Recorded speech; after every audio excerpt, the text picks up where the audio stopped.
also a co-chair for the Croplands Research Group, along with Ladislao Martinito, who is joining us, and also Rosa Mosquera Lasada, who may be joining us later. Just by way of introduction, sort of framing out the day, let me just quickly share my screen and go through just a few slides here. Hopefully you're able to see my screen now. Whoops, display setting is probably not right. Let me see here. How's that looking? Looking okay? Excellent. Okay. There, all right. There you go. Okay. All right. A little bit of delay there. But anyhow, we had 46 registrants this year, so we may have some more people joining us as we go along. 19 countries, so distribution across the world. A few new attendees this year, but also a number of new faces. So welcome all. Glad to have you here. As far as what we're going to do for this meeting, we decided to kind of put everything in a day, and relative to what we did previously, two-hour days. We're just going to do 1 3-hour day. A lot of standard updates on the front end of the meeting. We'll start with the Secretariat, and then we'll step through a Q&A section, about 15 minutes apiece, that relate to the updates that were provided on the CRG website. So we'll go and talk about the networks and activities and special publication updates. We'll have some 15 minutes for capacity building, outreach, and education, and then 15 minutes for country updates.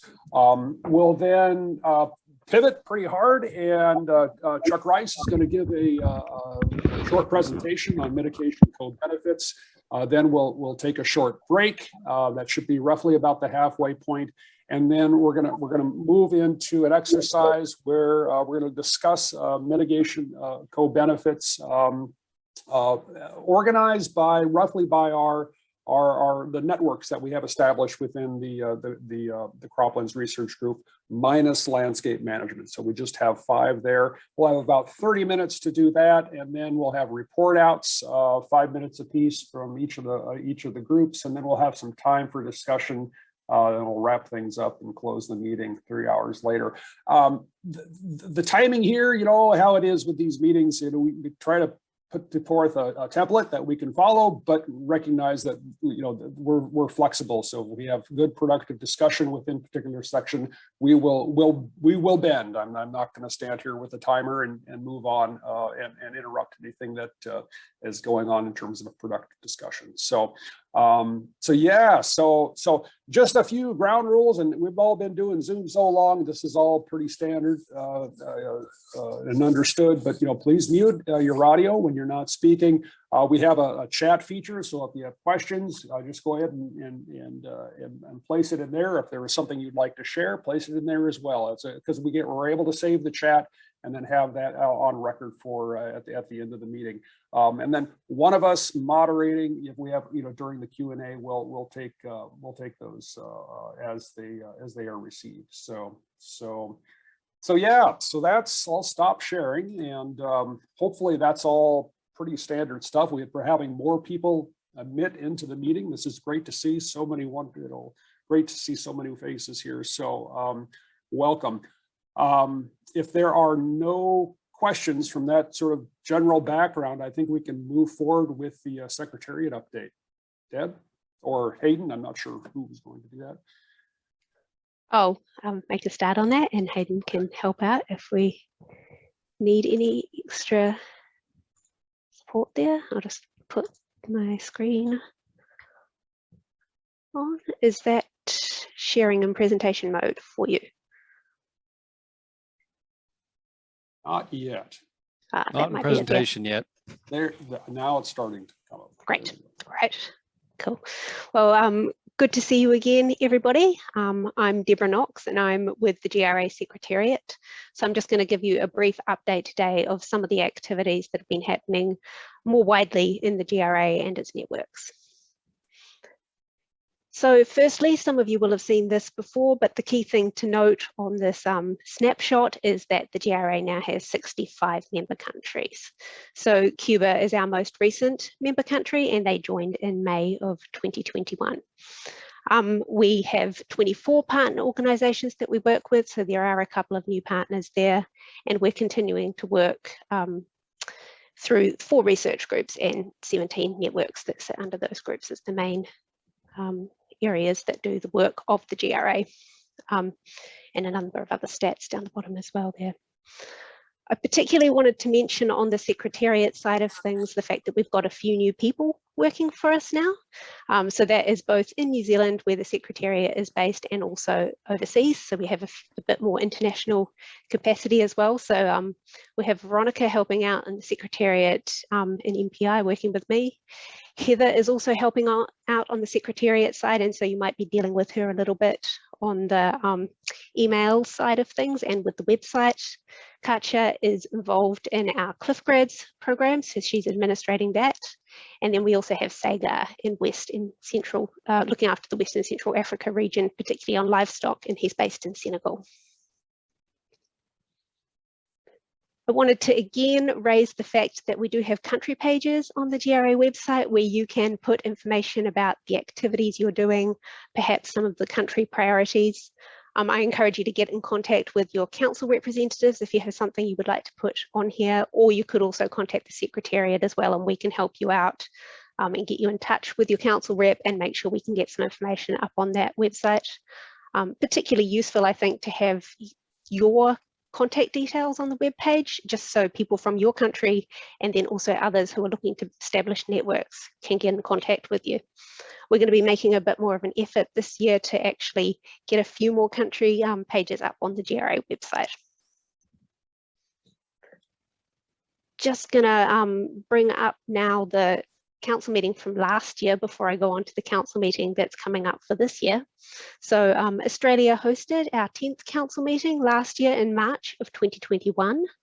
And so one of the key outcomes from that meeting was the adoption of a new GRA strategic plan, which covers the 2021 to 2025 period, with the key aim to be a leading global initiative advancing scientific research on mitigation and agriculture. Some of the other things that I think are probably of most interest to you was, as a group, the fact that we are looking to continue focusing on early career scientists, so building capability, for example, through the Cliff Grads program, which hopefully we'll be looking at opening around 5 for this year, once we can be certain that there'll be a little bit more travel possible for students. Other focuses will be communicating impact, so how we're actually getting some more information out about the GRA and its research activities, including sort of the policy relevance side of things, so developing policy briefs, and then also the other focus was resourcing mechanisms such as joint calls, so I'll come on to that one in a second.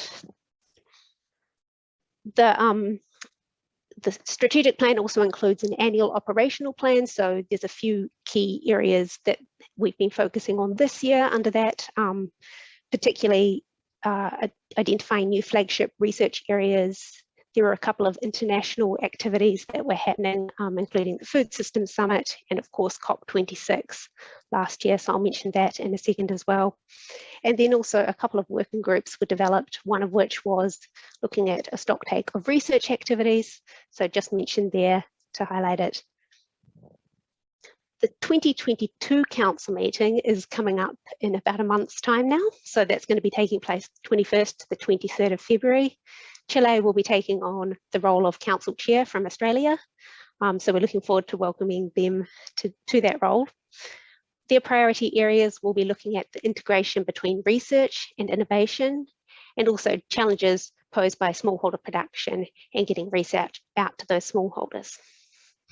Other things that we will cover will of course be research group reports, so the outcomes from this meeting will be discussed at the council meeting.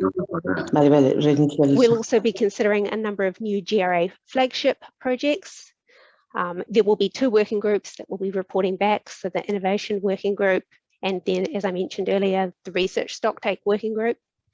And there will also be a workshop session that Chile is developing with partners from research organisations across Latin America. I wanted to put in here some information about flagships as well, just so you're aware of what the criteria are for flagships and what the approval process is. If you are interested in finding out more about flagships, give the Secretariat a call and we can provide more information on that template that you will need to fill out.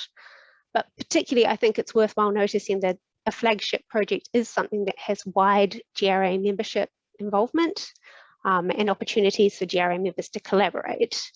And particularly, it can be generated out of expert groups that the GRA has within it, such as our networks, where we have that community of experts already working together on what particular project areas might be. For flagships, we do ask that there is a certain amount of funding already available to cover sort of the project lead for that activity and some of the core research activities that are happening. But once we have some of that initial funding, we can then look to see what other funding mechanisms there might be to support some of that research. And on the approval process side, I really wanted to point out the fact that GRA flagship projects do require the support of 5 council champions from both partners and members. And they will be champions basically at the council meeting to support those flagship projects. Right, so as I mentioned earlier, there has been a bit of a focus on using the GRA a little more in some of the joint calls that have been happening this past year. So there's 2 calls there, the ERANET co-fund and the EGP soil, which I wanted to mention in particular. So those are 2 European research funding calls, which have primarily European members, but we have used some GRA funding from the New Zealand government to support participation from other countries from outside of Europe. So for that ERANET co-fund call, which was on circularity, there were 9 projects supported in total from across 22 countries with 12.3 million euros, 12.3 million euro provided to those funds. GRA supported the participation of members in 4 of those projects. And then for the EJP soils call, which was just announced in December last year, GRA supported members to be involved in another 4 projects again, and that total fund was worth another 12.3 million euros with 10 projects funded in total.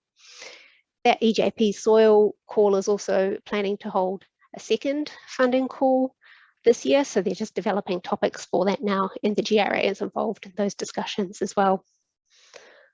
I also wanted to highlight the work that we're doing with Fontagro, so one of our GRA partners that works with member countries in Latin America. So we're supporting some of the work, some of the projects and calls that they do there. And again, we are involved in helping to develop some of those call topics so we can make sure they link in to the work that the GRA is doing in particular. And finally, I just wanted to mention the fact the GRA has been gaining in recognition sort of globally, and our networks and expertise is being sort of made use of in some of these other initiatives. So for example, the Global Action Agenda for Innovation on Climate, which was an initiative in the lead up to COP26 led by the UK. The GRA was supporting that initiative, and then also the Aim for Climate initiative, which was launched late last year as well. The GRA became a knowledge partner of that initiative and has also had a number of projects recognised as Innovation Sprint partners. So both those initiatives are looking to increase funding and investment in agriculture and food systems related to climate change. So we're looking forward to working particularly with the Ag for Climate as it continues going forward in the next few years. And I will just see if Hayden had anything additional that he wanted to add there before finishing. Thanks, Deb. No, I've got nothing to add. I'm just here for any questions that arise. Great.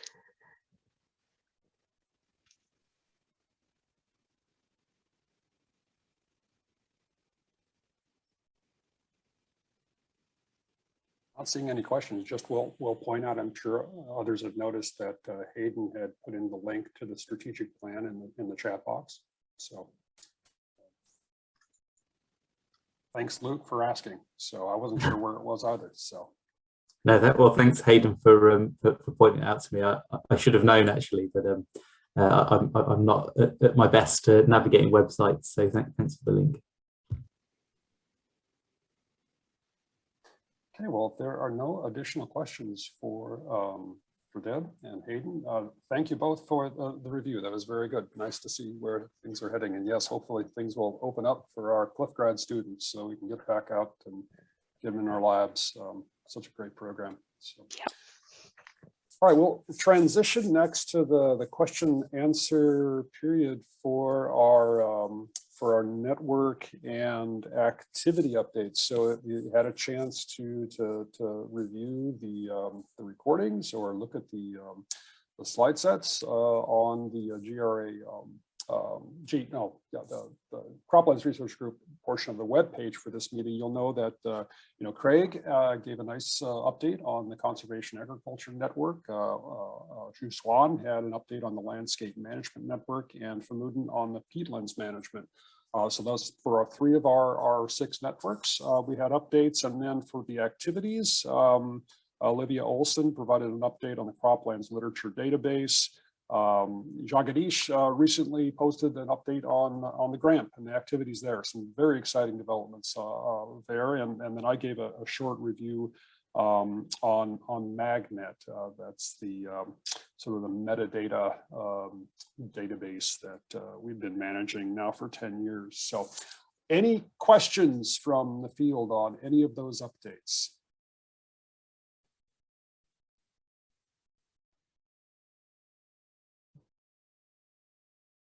Mark, Ladislau, may I make a question to start? Please. Yes, please. If Greg is around, please, regarding the new recent publication, Soil Science Society of American Journal, ending of last year. If Greg could add some information about what he have seen and some highlights about the number of research paper published and relevant information about this colleague that submit to the conservation agriculture activities worldwide. Please, Greg, if you could add some information, I'll be very thankful. Thank you. Yeah, certainly. So we were very pleased that there were 10 papers in all published in that special section last year. And they did cover a range of different practices. 7 of them in particular really described ongoing field studies at various locations across the world. There was a meta-analysis paper that Chuck Rice was a co-author on that really focused on tillage that covered, I believe, there was something like 121 sites, if I recall the number exactly, of studies that were included in that meta-analysis, plus a couple of other modeling papers. So overall, again, I want to thank both Chuck Rice and Jane Johnson. The 3 of us were guest editors for that particular publication. And in addition to those 10 papers, the 3 of us did put together a preface, giving you an overview and some highlights from each of those papers in the journal. And it was also featured in one of the society's magazines. They talked about these set of 10 papers, as well as they did highlight the meta-analysis because it did cover so many different projects in different countries on something like 6 different continents. Is that sort of the level of information you're looking for at the moment? Excellent, Greg. Thank you very much. Congratulations for you, Chuck, and Jane. That was really a very nice and important initiative with high-level papers. Thank you. I'll second that, and the write-up in CSA News by G.J. McCauley was just fantastic, and it did, you know, specifically highlight the GRA and the Croplands research groups. So thanks for that. My capacity to multitask is limited, but once there's a time I can find that link, I'll put it in the chat box so everyone can see for themselves. So, any other questions? Discussion for the networks or the activities? Hayden, please. Yeah, break the ice. I had a question for the landscape management network, the landscape management of agricultural systems network. I note in the presentation that the discussion is about the DNDC model focused.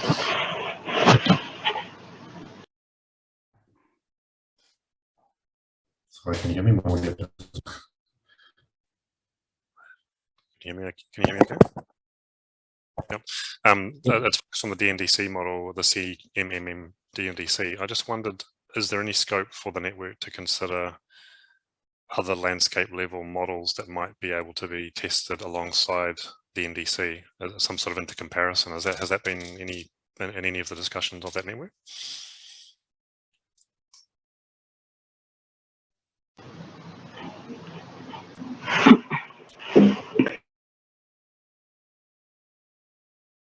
If I can just interject, I'm aware that Ward Smith is one of the modelers who frequently uses DNDC.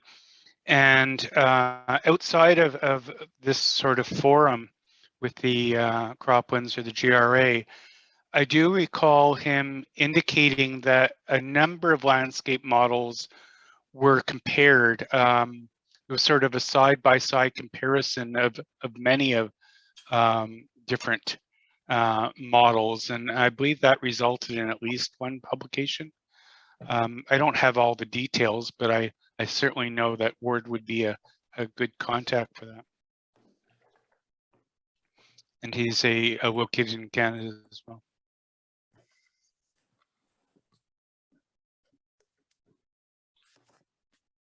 Thanks, Craig. I'm not sure of the connection that Junhua has for her audio. I know she tried to unmute a couple of times. Junhua, are you able to respond? Yes, can you hear me? Yes. Okay. Regarding the model, yes, the model, that's the model version with a three-dimension model. Sediment DNDC is one family member of the DNDC models. And this model is a high resolution model, which can simultaneously simulate the different landscapes or different ecosystems at a regional or catchment scales from site to catchment or regional scales. And the model at the moment is almost ready for widely for validation or validation at a different site worldwide. So we are really very welcome if somebody or the members of GRA from different groups can join us to apply the model at a different landscape of a different region around the world. So if anybody has interest to work with this model, please contact with me and let's see how to cooperate for this purpose. The model has very robust functions which can simulate different ecosystems, under different conditions with different agricultural practices or ecosystem management practices. So yeah, that's my some explanations. Thank you, Mark. Okay, no, thank you, Sharon. Luke, you had a question? Thanks, Mark. Well, it's really interesting to hear a bit more about the landscapes work, and I think here in the UK we're quite interested to start considering things not just in terms of agricultural mitigation, but some of the wider impacts of decisions that are taken around approaches to agricultural mitigation. With that in mind, we're just about to launch a project to start looking at that in the round. So we will be approaching it with a range of different models, not just greenhouse gas models as well, it should be said. But it would be really interesting to think about potential interactions with the group. So when we've got that up and running, I'll be sure to get in touch and see where those linkages lie. So thanks very much for that update. Thanks, Luke. Jagadish, I noticed you turned on your video. Did you have something you wanted to share? No, actually, thanks, Mark. Nice to see you all here. I think we have documented this one about various versions of DNDC as a part of the graph and published several papers. One of them was 20 years of DNDC, explaining the evolution of DNDC, how different versions and how they're different from each other. And we published several papers actually showing how different variants actually evolved and how they're different from each other. That's the whole purpose of GRAMP, and still we are working on it. And then the landscape DNDC is quite different in their approach. We have already developing a DNDC in various ways, even in James Horton. We're actively working on it. There are now we cannot anymore call as a DNDC in many ways because they evolved. They're so radically different from where they have started. The whole confusion is about using the same name. DNDC is so confusing in this. So I think it always emphasizes again the need for platforms like GRAMP. Actually, they demonstrate what actually the and document what actually the differences of these all variants. Otherwise, sometimes we may be comparing the same model with the same model, even though with a different name, and comparing the same name but radically different models. So I think that knowledge is important. So, thank you. Thanks, Jagadish. Other questions for our network and activity leads?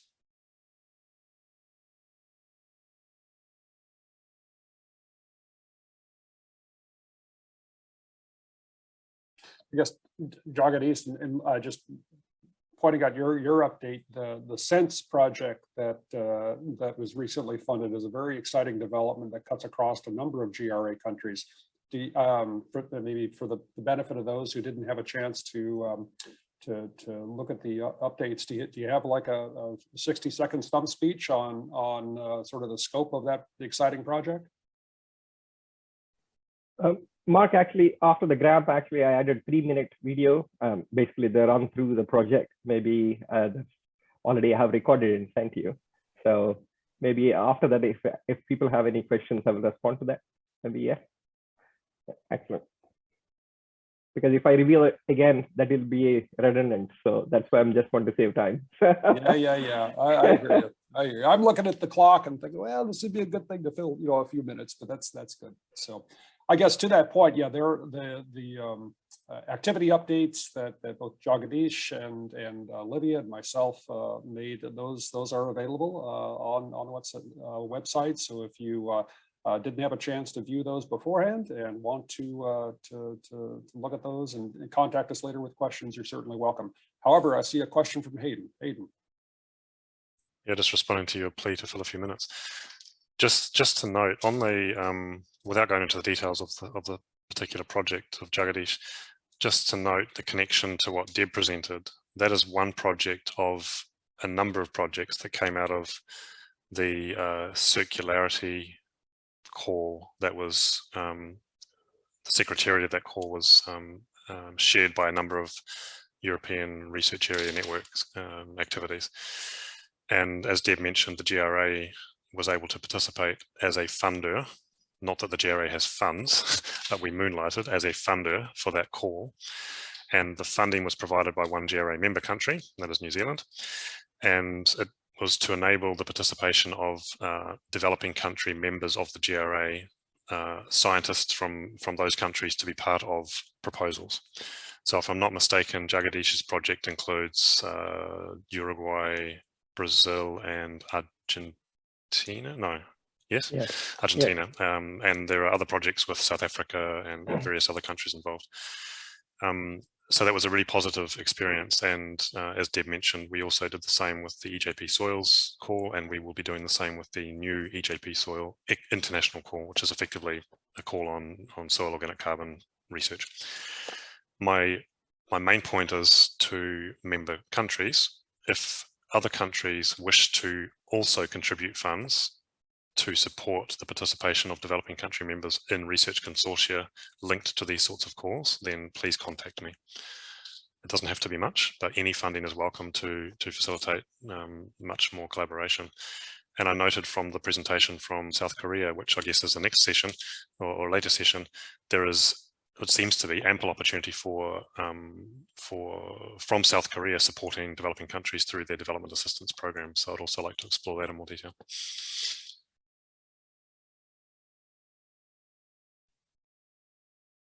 Oh, thanks, Hayden. I was reading from an incomplete list. I apologize. Yeah, Brazil, New Zealand, and South Korea, and also the United States did provide country updates. So it's all there. So good.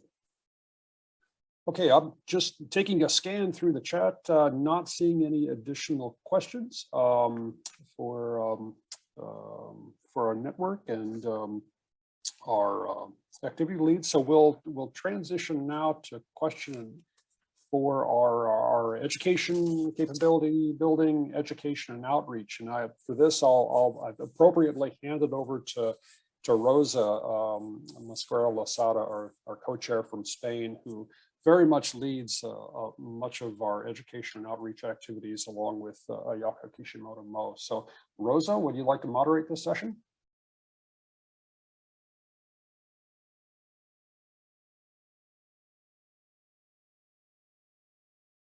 It's quite all right. Yeah, I have problems with the sound, so I don't know if you're able to see me.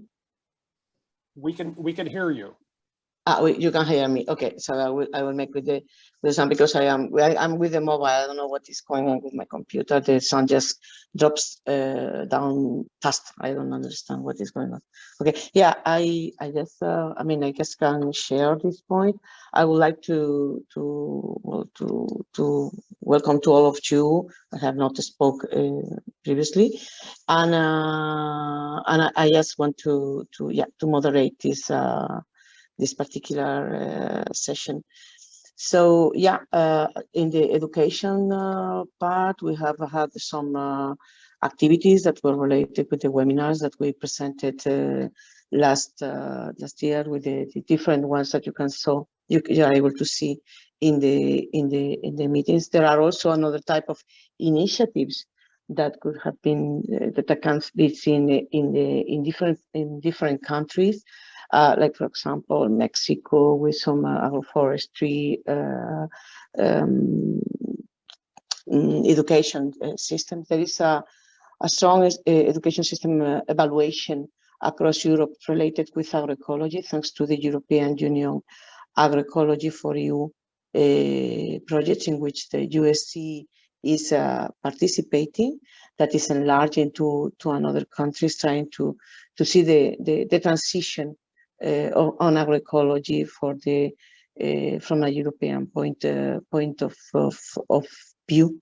On this regard, there are some important aspects and rules that are related with this broad topic that can have that needs to have a lot of innovation in the background, and like, for example, the SCARACIs or the funds that are related with innovation, the use of funds from the European Union to increase the knowledge of the farmers and to fill the gap between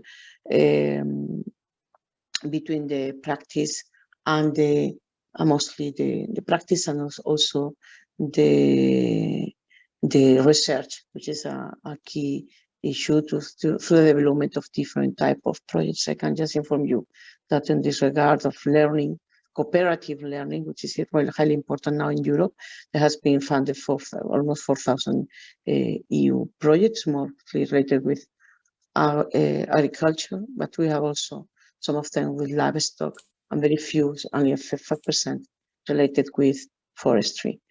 And this is a kind of summary of what we did from Europe on this regard. With regard to the grass, I mentioned we did some webinars that are very well appreciated, and we are evaluating also some initiatives with Argentina, with Marcelo, trying to see if we can collaborate with FAO on that regard.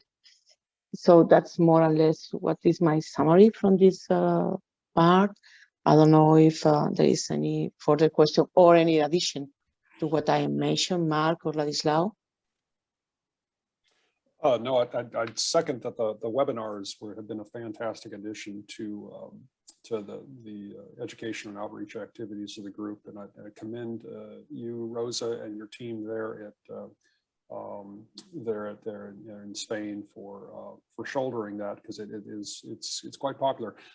Marcelo, I noticed you turned on your video. Did you have something that you wanted to share? No, sorry. It is okay. Okay. Well, good to have you, because you were one of our webinar speakers, so I'm glad to have that.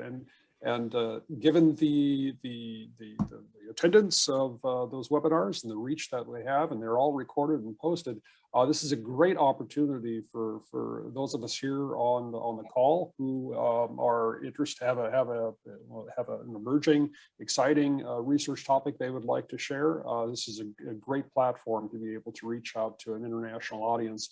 Certainly would encourage you to consider that and contact Rosa or Ladislao or myself, and we can work to make arrangements. We do these roughly on a quarterly basis. I mean, it's not fixed, of course, but it's just to maintain some sort of recency and presence, I guess, within the GRA webinars. Really very much serve that role. So. Yeah, maybe we can discuss a bit about the specific topics that should be treated in the near future on this with all of you, or if some of you wish to have a new topic that they want to share from their own country, or an old topic that they can be shared from all of you. Not only for this, but also with regard to the newsletter that has been also quite read in the past. Mm-hmm. Yeah. So, Hayden, I think you want to mention something. Yeah, he does. Thank you. Yeah, just on the capability or capacity building dimension of this session, in addition to webinars and things, to recall, as Deb mentioned, the Cliff Grads program will have a round 5 sometime this year. We will open calls for expressions of interest for hosts of students. So even now, I think, if you can think about projects that you have going on in your institutions that will take place over the next 2 years to 3 years, let's say 2 years, within which a PhD level student could be hosted for up to 6 months, that would be of interest to us once we call for those expressions of interest. But start thinking now. That's a very popular program, both for the students and the hosts. Also to note that we have another relationship between the GRA, or another kind of another relationship the GRA maintains is with RU Forum, which is a regional platform of universities in Africa. There's more than 100 universities in that platform, and they have a grant program that we have utilized for master's level students. There are now about 20 master's students focusing on livestock research across a number of African countries. and there is ample scope to have subsequent calls at master's or other level that would focus on crop related research. The question would be funding those scholarships. So for information, the cost of a master's level grant, which supports about 2 master's students, 4 undergraduate students supervised by someone in the university, that costs about $80,000 US for 2 years for the whole grant, all of those students. So it's not excessive, and it's extremely useful, of course. So likewise, if there are countries that would be interested in supporting master's or other level scholarships within Africa related to cropland research, then they could also get in contact with us in the Secretariat, and we can consider how we might discuss with the RU Forum the establishment of a crop focused call for students to do some research. And of course, ideally, the research they would do would be connected to GRA activities, as we did in the first call with livestock. They're integrated into other larger regional projects. Yeah, I think that is of high interest. Hayden, thank you for mentioning the strong and great program, Flip Pressures program. And I also can mention to you that from our university, we have established an international PhD program where already students from different countries, like for example, Iran, Iraq, India, Turkey, Mexico, Ecuador, Argentina, Brazil, are making a PhD with us, and the cost is also quite cheap. It's about 200 euros, between 200 and 600 euros per year. So it's also an opportunity to make research with some of the Global Research Alliance members, and make more contacts and interactions with them. It's just, I wanted just to mention that. Mm-hmm. Is there any other opportunity that you want to share, or another topic that you want to share within the education program to enhance it?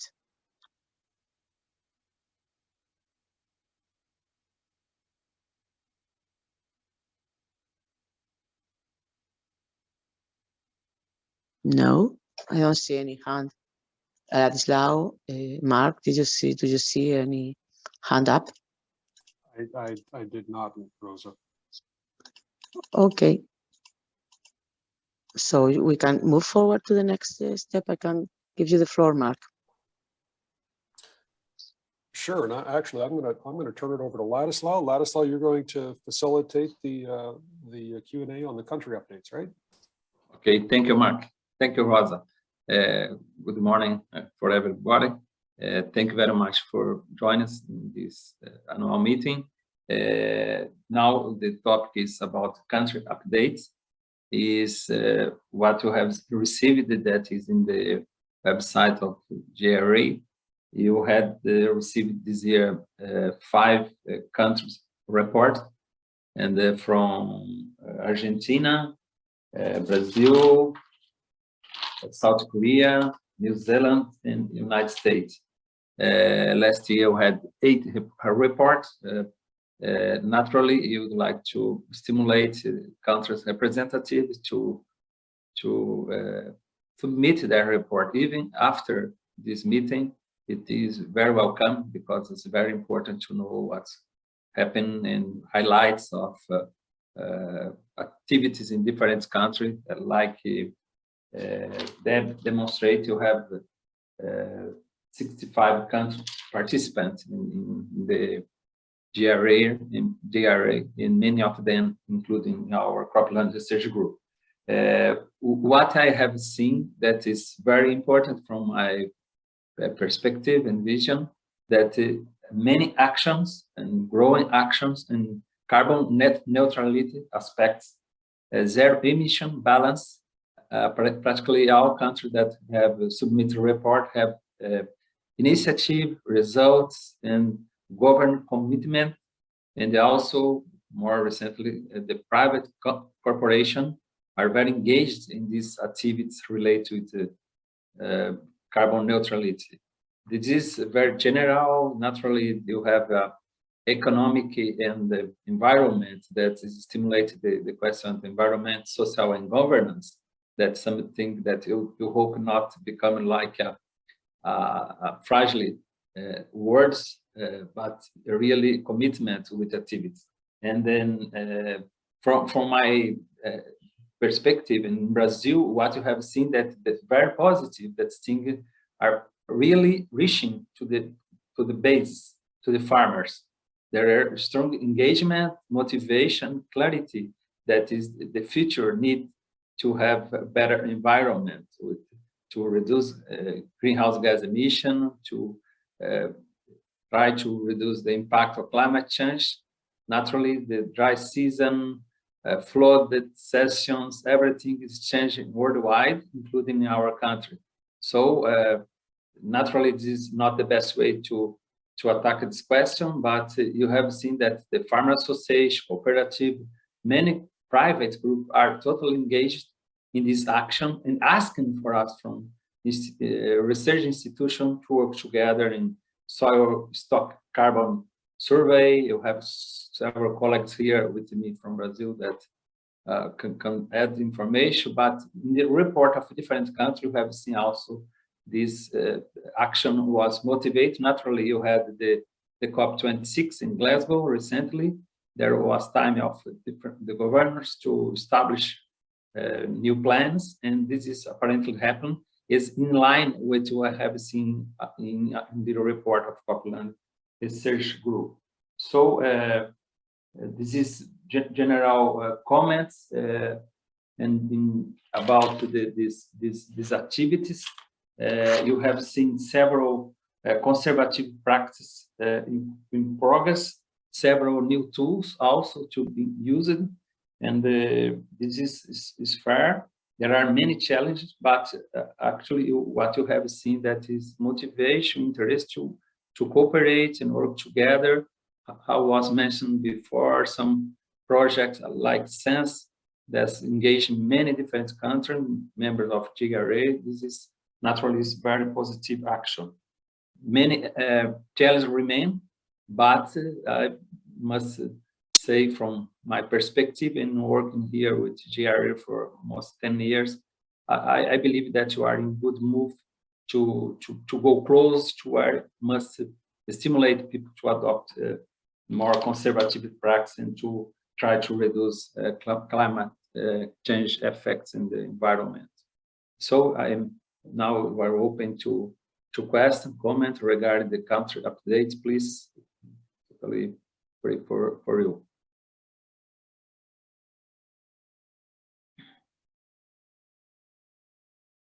Please, Fahamuddin. Yeah, thank you very much, Ladislav. I'm always interested when people talk about the carbon neutrality in agriculture, especially if the case is in developing countries.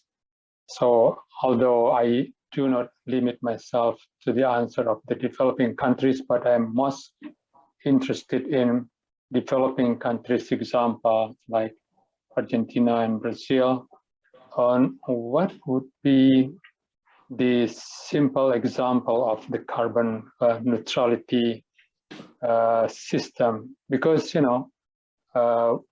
in countries like Indonesia, we are still increasing productivity, and we reach that by way of extensification or intensification. Intensification always relate with the increased amount of chemicals, although using organic matter is something that we also do, but organic matter per se would be sufficient to suffice the nutrient needs of crops. So please, I'll be happy to listen to your views. Thank you very much. Okay. Thank you very much, Fahmuddin. Very good question. This is an important challenge. But I give my personal answer, but it's open to other colleagues to add. In our country, we have a program, government program called Brazilian Agriculture Low Carbon Plan. And they have currently 8 eligible practices, including no tillage, integrated system, pasture recovery, planted forests, and irrigate system, intensive cattle production, and animal residue management, and bioactive agriculture inputs, including biological nitrogen fixation and the other microorganism use instead of chemicals. So, Faramund, this is certainly a challenge, but at least from our agenda here, several activities are in good move regarding the sustainability. And naturally, the tool that you are using, making soil carbon stock survey, but also life cycle assessment, including all greenhouse gas emission and making balance of greenhouse gas, and it's using also question related with carbon stock in trees or in soil, but this is what you have currently. I have to Rosa, please. I'm open, Fahamudi, for other topics, but naturally this is a very important topic, and I don't know if it helps what I said. Please, Rosa. And yeah, thank you. Luke.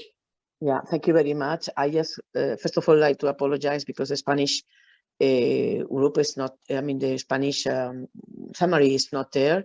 But I have a strong problem with my computer these days, and it was not possible for me. I have to say that Marisa Tello sent me most of the documents. Just a summary: we have 16 papers, 5 knowledge transfer actions, 17 conferences, and also the Remedia conference that has been held last year with a quite success. We are preparing 2 papers together in a joint way, and one of them is dealing with climate neutrality. And that's because Ladislao mentioned what is going on in Brazil. I can make a small summary about what is going on with regard to climate neutrality in Europe. There has been, but there is a new CAP. The CAP is a Common Agricultural Policy, and in this, in the new one that is still ongoing and starting to. I mean, the discussion is still ongoing. The main objectives are clear, and the idea of the European Union is to have neutrality, climate neutrality by 2050. But there are some more close dates that are dealing with this, trying to improve not only the climate neutrality but also the quality, and they see the COVID situation as a good start point to improve sustainability in our systems. And another goals they have are the 25% of the hectares cultivated in Europe has to be under organic farming by 2030, which I think is a quite important issue. They are developing, I mean, I will just add to the chat the list of eco schemes that they are based on, and agroecology is taking a strong support. There could be a launching of a 2-year call for projects of 4 or 5 years with regard to agroecology in the next years, that has been approved to be sent to the European Commission by an agroecology working group where people from all the 28 countries of Europe has been working with. So there are a lot of strong aspects related with climate neutrality. That will, as I mentioned, I will add the proposal of the Commission of the list of practices linked with this. They call them eco schemes that are being analyzed in the Agroecology for EU project. So that could be of interest also for activities in the future. Thank you. Thank you very much. Thank you very much, Rosa. Very, very good points. And also, I believe that helps to Faramudi to have a clear some possibilities. Naturally, he has, but he would like to hear from us. Please, look. Thanks. I'm not going to pretend to be able to answer Farmadine's question, but I think I'd sort of endorse that. For me, it's kind of the central question that we're trying to deal with at the moment. So carbon neutrality in agriculture is, of course, very challenging. the majority of agricultural emissions are in the form of non-CO2 emissions, nitrous oxide and methane, and these arise from processes that are fundamental to nutrient and energy cycling in agricultural systems. So even if we could stop them, which I don't think we can, we don't necessarily want to because we need them. And so we can look to kind of optimize the kind of processes that give rise to those emissions and reduce them, but I don't think we'll ever eliminate them, which means that we do need to think about carbon offsetting and sequestration. That's central to the whole thing. Now, Farmadin's question was around kind of sustainable intensification versus extensive regenerative type approaches to some extent. And I think, you know, whichever route we go down, we need to bear in mind that there are going to be some trade-offs to be had. So the sustainable intensification route, you know, we benefit from the lower emissions per unit of output because we're getting higher efficiencies. But of course, there are wider environmental impacts in terms of water and air and other things from the increased use of agrochemicals, etc. Whereas on the regenerative side, you know, we can very effectively reduce emissions at the farm gate, but in general, we have some degree of compromise in productivity. And at the food chain level, for a kind of given level of aggregate demand, it's arguable whether or not we see the benefits at that level. Now, you know, there's more work to be done around that, but there are a set of issues. And effectively, you know, those more extensive systems are also exerting some pressure on land use, which kind of speaks to the sequestration issue. So, you know, in terms of removals, it's clear that we need to kind of offset the residual emissions of methane and nitrous oxide in agriculture. And the ability of agricultural soils to do that for us under a range of management practices is highly context dependent. So, you know, in the UK, we see potentially quite a limited ability to do that. In other countries, there may be a much greater ability to do that. So we do have to consider issues around land use change, afforestation and peatland restoration, which of course feed back on our ability to produce food in landscapes. So, you know, there's a really complex set of things going on there towards achieving net zero.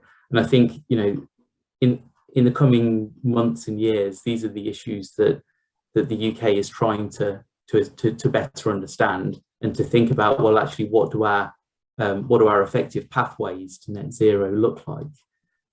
Because we can't have it all, if you like. You know, if we go down the intensive route, there are some big environmental challenges to deal with. There are issues around kind of consumer perceptions of that. If we go down the extensive route, there's a whole different set of issues, and actually the reality is going to be somewhere in between. So I'm not pretending to answer the question, but I think it's a very well put question, and I think it is the main question that we need to have our focus on. Thank you very much. Look, you had a very, very important point, and I agree completely to have Farhamudin giving us opportunity to have an excellent discussion and to highlight the relevant points regarding this challenge to have carbon neutrality and all implication in the management. Rosa, Hayden, I would like to speak. No, please, Rosa, if you have to add. Thank you again. Comment with Luke. We are working, I mean, I fully agree with him on the current situation of our farms are complicated.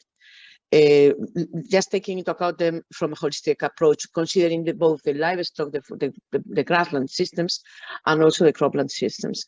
And well, I just want to highlight that we were contracted by the largest cooperative in Galicia of working with dairy cows, which are very intensive ones. And they asked us to see the potential, or to meet, they asked us to make the carbon footprint, but also the potential to increase to see how can they deal with the climate neutrality from a mitigation point of view. Well, we just got some data, and I can tell you that per hectare they emit around 2 tons of CO2 equivalents as part of the nitrous oxides per hectare. They emit 100 ammonia per hectare, kilos per hectare every year, which is also very, very huge. Just thinking on climate neutrality and on good health of air. But on the other side, they have also some, as a minimum, 5 hectares of forest land. So the question there is how to develop a good way to evaluate climate neutrality in farms, meaning shall we which are different from the project, the carbon offsetting projects, which is something new from the 2012, etc. This is, you have there 5 hectares, they are sequestering carbon every year. Shall we compensate our emissions with this? Not, how is this going to be done from an official point of view? And I think there is a lot of work to do there. I don't know if there is, Luke, you are just working on that, because we will be very, our farmers are very interested. They pay us to make this report. Thank you. Thank you very much, Rosa, for compliments and your comments. And I believe that it marks time to close this session, and I will give the floor to you back to move again. I have seen Jagadish, who would like to make a comment. I don't know, Mark, if you had to be able to. This is really good, productive discussion. Let's keep this going. So Jagadish, okay, please. Okay, just to maintain the time. Please, Jagadish, thank you. Yeah, thank you. I think an excellent discussion around this. I think it's a very important point. But actually, I would like to highlight a few things. It's more related to the developing countries. We have been working with parties in India, actually, one of the state governments, where it is led by farmers. That is a natural farming system. They were adopting the natural farming. It evolved from the farmers, basically. It's not necessarily looking at the greenhouse gas emission aspect of it, but actually the whole idea was the input costs are so high over a period of time, they're increasing, and then profits are reducing. So this is the basic idea behind the natural farming that was led by the farmers. They call it as a zero budget natural farming. It's a very interesting concept. They want to minimize, they want to use more locally available organic materials and supply to the crops, so that there is no external inputs to the system, so that whatever the profits they get, it's all, overall their profit will increase, even though their output may be slightly reduced. So this is a very interesting, and it is being projected next 3 years, they are going to reach out to the 5 million farmers. There is a very, we published a paper in Nature Sustainability on this. We are looking at the scientific validity of it, but this is also crucially, substantially influence the greenhouse gas emissions, and it will benefit enormously because there is no external nitrogen application in this. And we observed in many places that the yield decline is hardly 10%. But overall benefits of this in terms of biodiversity, in terms of, because they don't use any pesticides and many other elements, it's several win-win situations. But we need to look at much more at the systemic level, at the national level, because when we go for nutrition optimization or reducing the nutrients, automatically there is a decline in the yield. That's a concern. But the issue is we have a lot of wastage in the process when it goes to the end user. So in what we analyzed in India is around 30% of food that is produced is get wasted in many processes. So we don't need that much production as long as we have optimized the wastage and the whole chain of things. So it's always a problem that we look at the plot level. If there is a decline in the yield, immediately that management practice is rejected by the farmers and also the advisors. But actually we need to look at the system in a more holistic manner. The natural farming, the grain are more nutritious and also more resilient for breaking off in the processing chain. So actually whatever they produce, 90% of them that actually goes to the food supply chain, than most of them in the chemical farming systems, where most of them were rejected because they were not reaching to standards, and nutrition value also reduced in some places. So if we look at much more holistic way, I think we will get more options than now. That's what my comment is. Thank you. I will put our paper, that one in the chat box if you are interested to read. Yeah, thank you.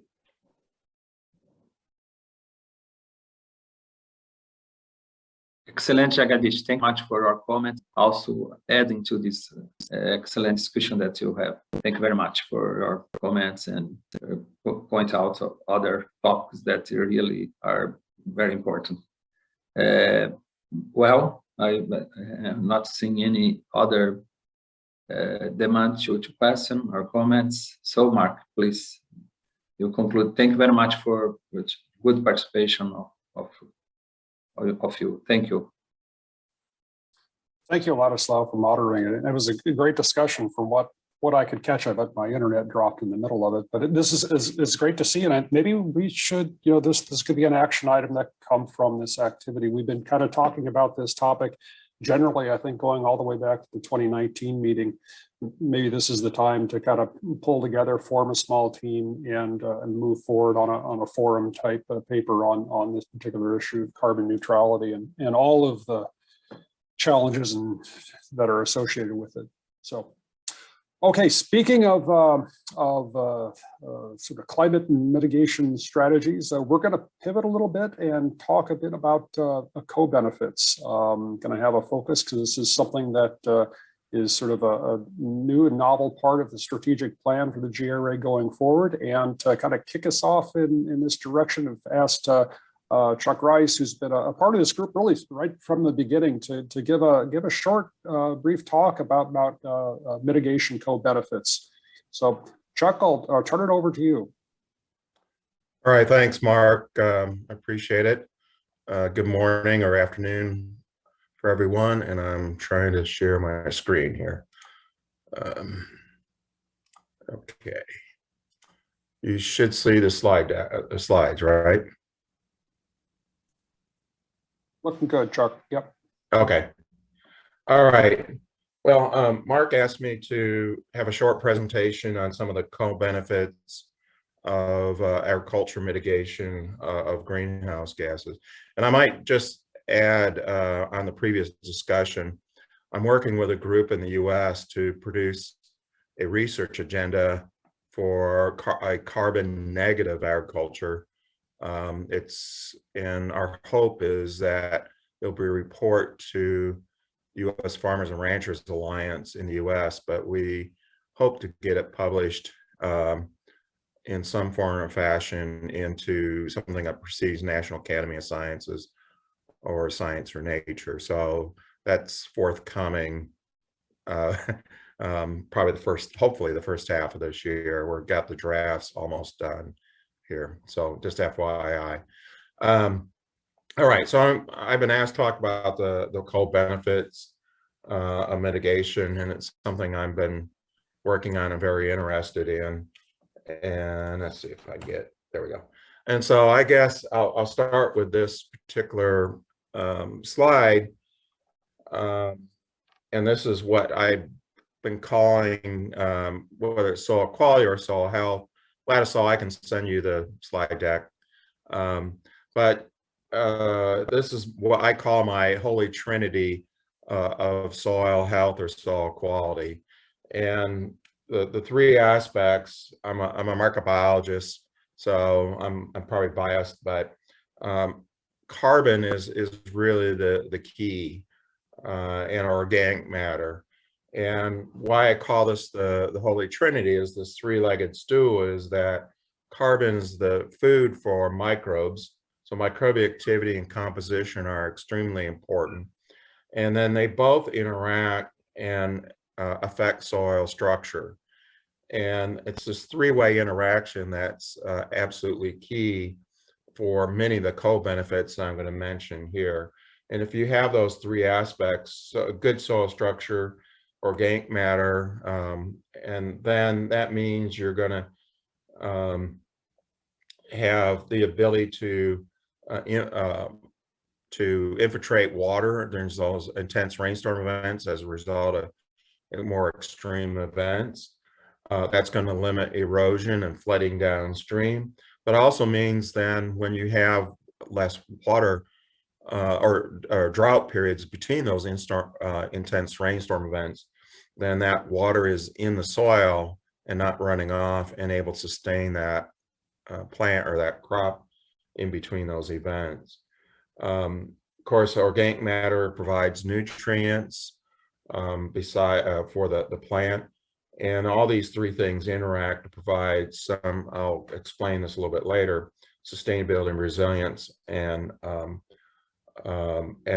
ultimately productivity, and provide those ecosystem services like carbon mitigation and greenhouse gas reductions. So my keys to a climate resilient system, because of the slide I just showed, that it's based on soil health, but at least from my standpoint, less tillage. Of course, that's a pillar of conservation agriculture. No-till is the prime example, but in some cases, cool, wet, heavy clay soils, tillage is sometimes desired. But my starting point is with no-till and see if we can make that work.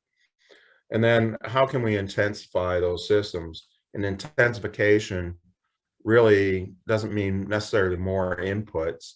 It may mean in some cases, but it's how you be intensification with efficiency of water, nutrients, and energy as well. And the other key, component, as with climate smart agriculture, is continuous cover. And what that does is provides a need for cover crops, also the opportunity for double cropping. But the other part that I always discuss is not only intensification, but we need diversification in our systems through different crops, cover crops, maybe forage crops, and then we need to diversify, not think about just the field, but the whole landscape, because it's that agriculture field is part of the landscape, and there's opportunities there for some of the co-benefits.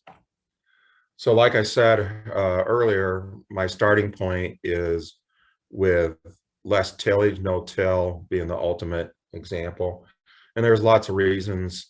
Ratan Lau and others have talked about these benefits, but one is it restores carbon, provides a mitigation strategy, also conserves water. Now, if you're in a water excess environment, maybe you not want to conserve water, but in large parts of the world, water is often limiting crop production, and that residue on the surface reduces evaporation, and that precipitation is more efficiently used by the crop. The other key point there is that it allows for planting on the best date, and I'll come back to that in a minute. And then, of course, if you get more organic matter, soil fertility, and then there's these other benefits. The last part is that you improve the wildlife habitat in many places with that. So Craig mentioned about the special issue on conservation ag with the Soil Science Society of America.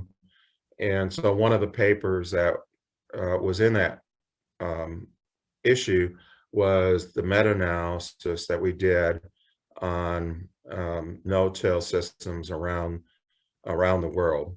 And this is a little bit of a summary. And what you see in this first panel is carbon concentrations, or carbon mass, sorry, in the profile all the way down to 1 meter. And the black line is no-till, and the white line is tilled systems. And so the meta-analysis, and the dashed line is baseline. So this is actually studies that had taken samples at one point in time, and then we saw then we measured, or these studies measured a change in carbon, whether increase or decrease. So interestingly, if globally, tilled systems, there was a slight increase in organic matter or carbon, presumably due to better genetics, crop rotation, fertility programs. But then as you went down below the profile, in the profile, there was carbon loss. The no-till, much greater gains in the surface, and even down to depth, but there was even some slight loss of carbon down deep at a meter depth, 60 to 100 centimeters. But the thing is, what no-till provides, because of that conservation of water and improved planting dates, it now allows you to take advantage of that water conservation. So you're able to intensify those systems. And so that water savings is a major benefit, co-benefit. And so now you're able to double crop in many parts of the world where you have a sufficiently long growing season in the mid and low latitudes. And so now by increasing the intensity or double cropping, we can actually improve that soil carbon status all the way down to a meter, where the conventional tillage, you still, because of that water loss, you can't produce the crop, produce as much residue, and you got significant losses, even more so at depth. And then adding in legumes to the system also helps to ameliorate the carbon loss and gain carbon over that baseline. So that's why I'm a big proponent of no-till, because it allows for the intensification. If you're going to do single crop systems, yeah, there's some benefit, but no-till is that missed opportunity because of that water.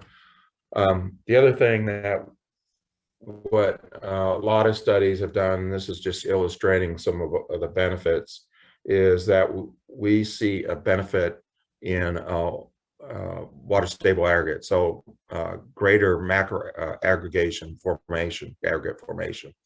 And that, again, that's important because it allows for water to infiltrate into the soil rather than run off, and also greater aggregation means less erosion. So you get that double benefit, and particularly at the surface is really critical, that intersection linkage between the atmosphere and the plant soil system. And so having the improved aggregates is absolutely critical. And then this is some work that is in process where we looked at several sites across Kansas and the Midwest of the United States. And what you see here is infiltration in the native prairie, really high, well-structured soils, high organic matter. It's my model system as far as soil health and resiliency.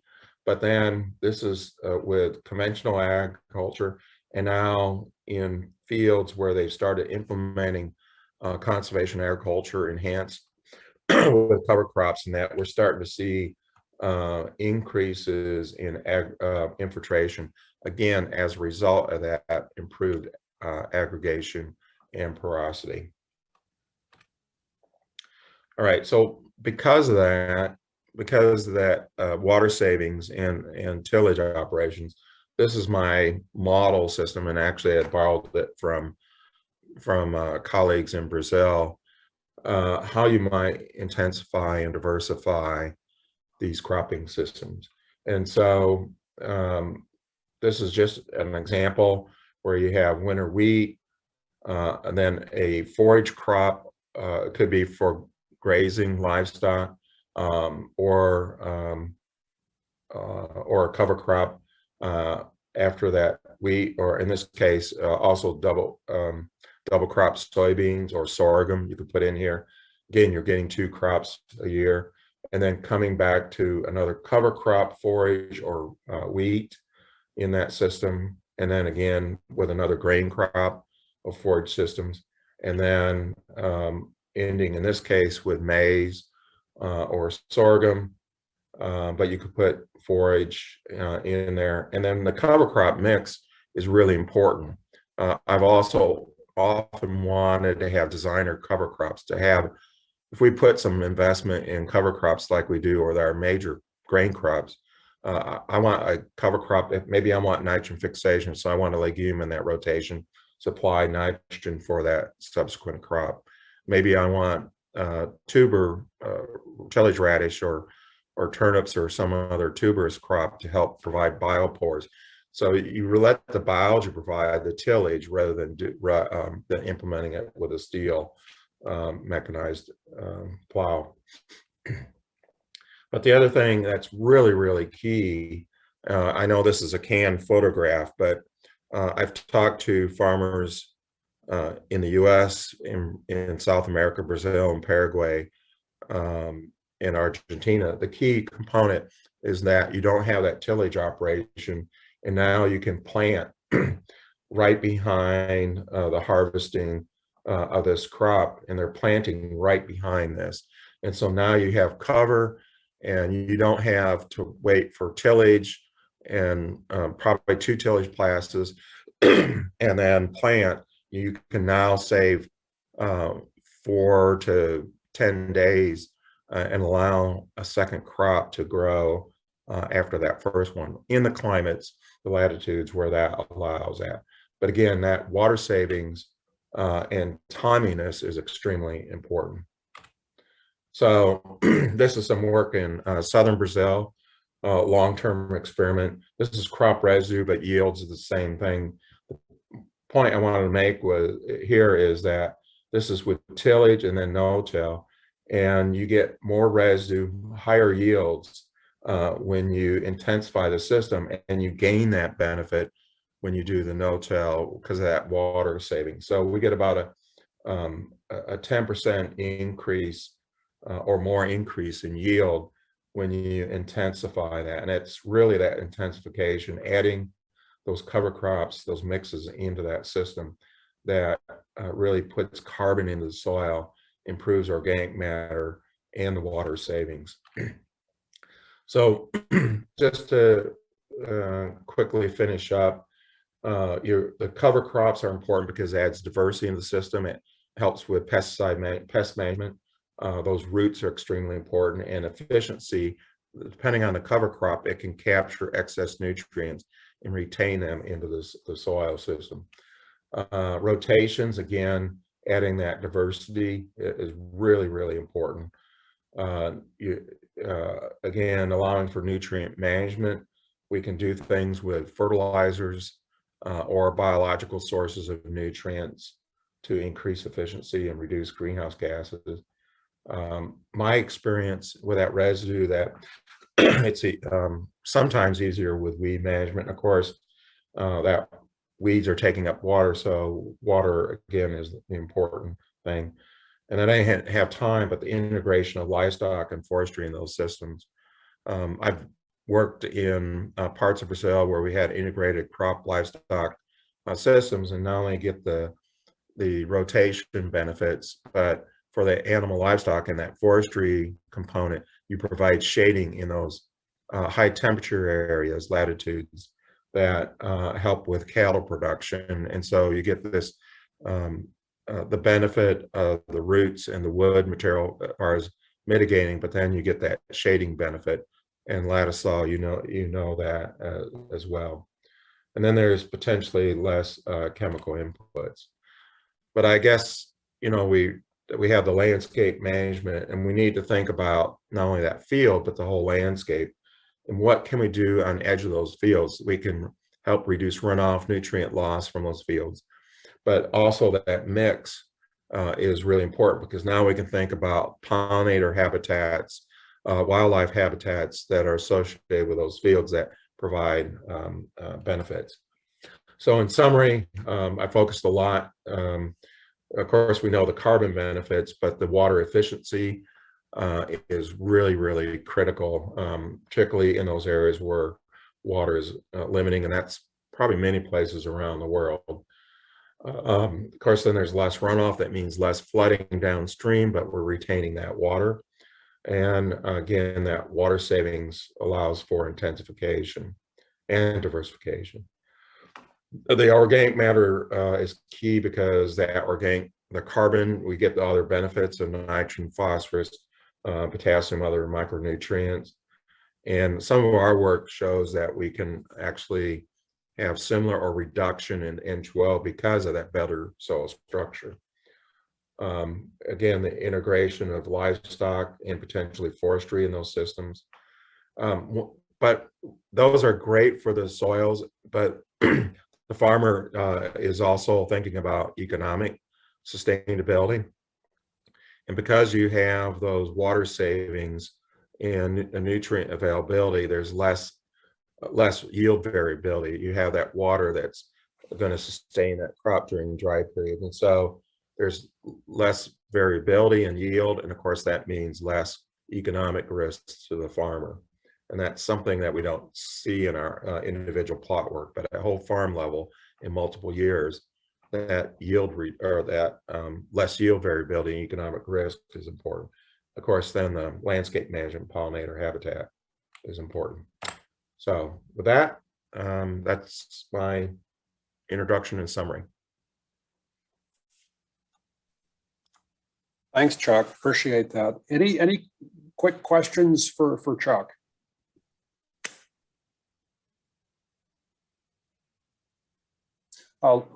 And Luke, you did also have a chat if you'd like to follow up. Go ahead. Oh. Sorry guys, I'm on mute. Just to thank you for that, Chuck. There's some really great results there, and I think a lot of what you've presented is in common with the experience that we've found in the UK.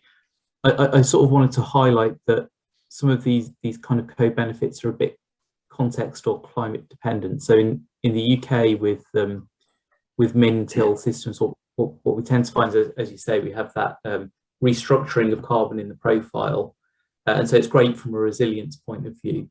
But unfortunately, our climate doesn't currently suit double cropping. With climate change, we may get there, and what we tend to find with the rotations that we have is that we do suffer from a buildup of weed burden, particularly herbicide-resistant blackgrass, which means that we are kind of forced into kind of 5 or 7 year periodic tillage events to kind of break the weed cycle. So I guess that there are plenty of co-benefits to going down this kind of approach, mainly around the kind of resilience aspects and water conservation, as you say. But for us, it does come with some disbenefits as well in terms of potential weed burdens and some of the other issues. So I think it needs thinking through carefully in terms of both the co-benefits and some of the potential trade-offs. And that's not to say that we can't get over some of those trade-offs with appropriate technologies or mitigation actions. Yeah, just if I may respond to that, that you make a good point, and certainly, when you don't have a diverse rotation system, then you tend to speed up evolution and increase weed resistant weeds. So that's why diversification is really, really important. And what we're finding is that both in South America, Brazil, where I work, and in the US, a lot of farmers are now going into a longer term rotation, and they're actually putting in forage like maybe an alfalfa or even a perennial, and bring those livestock in, and that breaks those weed cycles. So they might be 4 or 5 years into a forage / livestock system, and so it's one way to suppress those resistant weeds. And so whether it's long-term rotation like those perennials or diversification, then you're not using the same herbicide every year, and that's really the key. I kiddingly tell these people in the US that corn soybean rotation is not really a rotation, because you're using the same herbicide in many cases, and you really need to think systematically and longer term. So I'd agree entirely. I mean, our situation we're sort of 2 weeks in an oilseed rape as a break crop, and it's not a sort of sustainable rotational system. So we do need diversification. You're absolutely right. Thank you both. Hayden? Yeah, thanks, Chuck, for that presentation. I just wondered, from an economic perspective and thinking beyond the farm gate to the market, have you done any analysis where you are diversifying rotations and introducing different crop types about who would purchase those crops? You know, thinking of, from a scientific perspective, it's quite clear what you've demonstrated, but ultimately someone has to buy the product. And so have you looked at any particular case studies in a particular market that demonstrate that it's viable, that there is a demand for that particular root or tuber crop, as well as the wheat and the maize and everything else you're proposing? Well, yeah, so it's really a cover crop for the system and not really for economic gain. However, what we're also finding is those farmers that are willing to integrate livestock, then those cover crops become an economic possibility, because then they can graze those cover crops. And if it's a mix with turnips or tillage radish, then it provides some forage for that integrated system. So a lot of farmers here in the Midwest are just going cover crops for the sake of feeding the soil, essentially, and the soil benefits. But then there's the possibility to integrate livestock and provide a forage for that. So there's not a market to say for the tuber per se, you know, but it is providing then that forage and livestock benefit, then feeds into an integrated system. Good point. Thanks, Chuck. We have a couple more questions. First, we'll turn to Craig Drury. Craig? Hi, Chuck. Great presentation. Made some excellent points. We've also seen, you know, tremendous benefits of these longer rotations in terms of enhancing carbon yields and so forth. The one question we being speaking on behalf of Canada, trying to go through this exercise of coming up with quote unquote star practices that could recommend and trying to roll out production practices that will decrease greenhouse gas emissions. And the one that we're really struggling with is cover crops. Clearly, cover crops do add huge benefits, you know, erosion, carbon, so forth. But there's been a few papers that show that cover crops could potentially increase N2O emissions. And if we're trying to target reduction N2O emissions, I mean, there's also some that show decreased N2O emissions as well. So one of our challenges is trying to see if cover crops can be one of the practices that are recommended to decrease N2O emissions in particular, and just wanting to get your thoughts on it, because there's sort of, you know, depending upon the termination of the cover crop and the release of carbon from that cover crop, if the timing doesn't work out right and there's a lot of nitrate and wet conditions, and now suddenly the additional carbon, it may actually increase it. Would you mind just adding a few comments? I know I'm opening up a can of worms here, but I thought it'd be interesting to discuss. Yeah, so the wonderful thing about agriculture and the bad thing about agriculture is that you can't prescribe one thing, right? It's really a system, and it's based on the climate and the soils and the risk level of the producer, the farmer. And so you have to design systems or think about maybe out of the box and what do you need to do. Maybe you can't grow a cover crop. In west of us, we get down to 400 millimeters of rainfall, and then the question is, can you do cover crops and take away water? But some farmers are doing it, and then the water savings, they're able to do it. So yeah, when I was, maybe cover crops are useful for helping to dry out the soil. Of course, that means you got to let it grow a little bit longer too. So it's all these trade-offs and tweaking the system. And I don't know, there isn't one size fits all. That's the beauty of ag, but that's also the problem, particularly policymakers. They want a prescribed practice and then you apply it everywhere. Well, that doesn't necessarily work. Yeah, it's just figuring out, what's the right mix and activities. Like I said, I'm being promoter of no-till, but in some cases, like New Zealand or the wet clay, cool climates, it may not be the best practice. I'm evading your answer or your question, but no. I mean, I agree completely. I mean, yeah, any one practice may work in one area, one soil, one climate, and on the other. And the idea is to be flexible enough to try to match the practice to the region and soil. In some of our high clay soils, no-till really isn't working, and it's sort of carbon neutral compared to conventional till. But zone till is sort of the nice compromise. We're seeing, over time, like a 12% increased carbon. So yeah, it has to be soil and region specific. And thanks for those comments. Okay, this is generating a lot of questions. I think we'll go ahead and continue because this is a fruitful conversation, and just ask maybe we'll kind of maybe we can do this within about 2 minutes for each question and answer. So we have 3 left. Pedro, would you like to go first?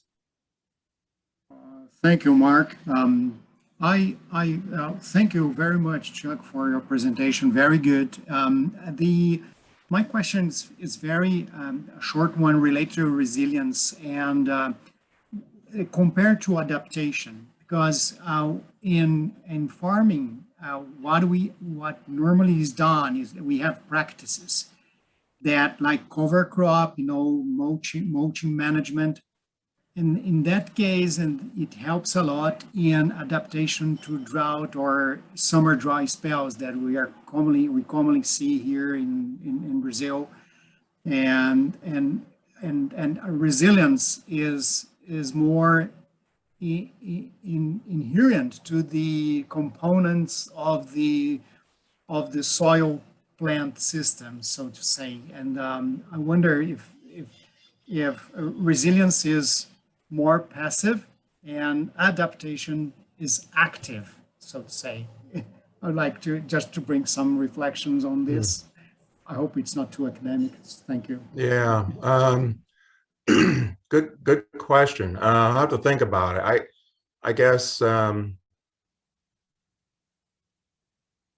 guess resilience can be active and not if you're trying to build resilience into the system, and it's as a result of active soil management that's resulting in that resilience. But the problem with resilience is it has to be long-term research or long-term documentation.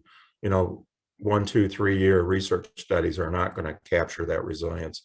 It has to be, we got a study here that's been 32 years of no-till and carbon inputs, manure inputs. And we're finding some things different after 30 years than we did after 5 years. So that resilience means longer, good for us, I guess, but means long-term research and long-term funding for that.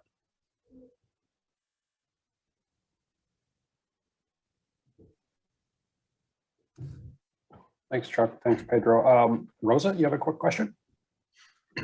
Yeah, I just want to. Got some feedback on your.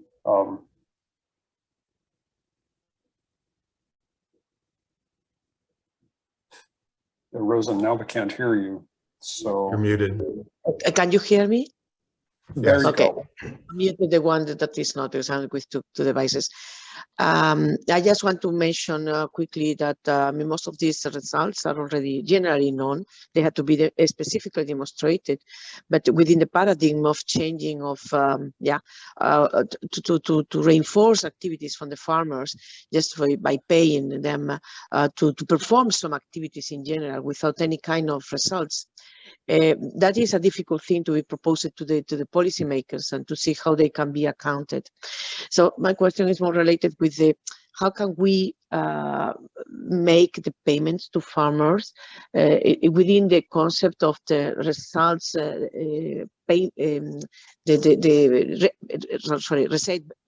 results-based payments, because this is what is a new challenge for the European Commission. They want, they ask member states to do whatever they want, but the agriculture has to reduce the climate change impact, and also to mitigate climate change at the same time. So we know a lot of techniques, agroforestry and conservation agriculture, permaculture, etc. But how can we obtain a result to be paid by the governments from a farmer point of view? I don't know if you get the question, because I think that is a key issue. Thank you.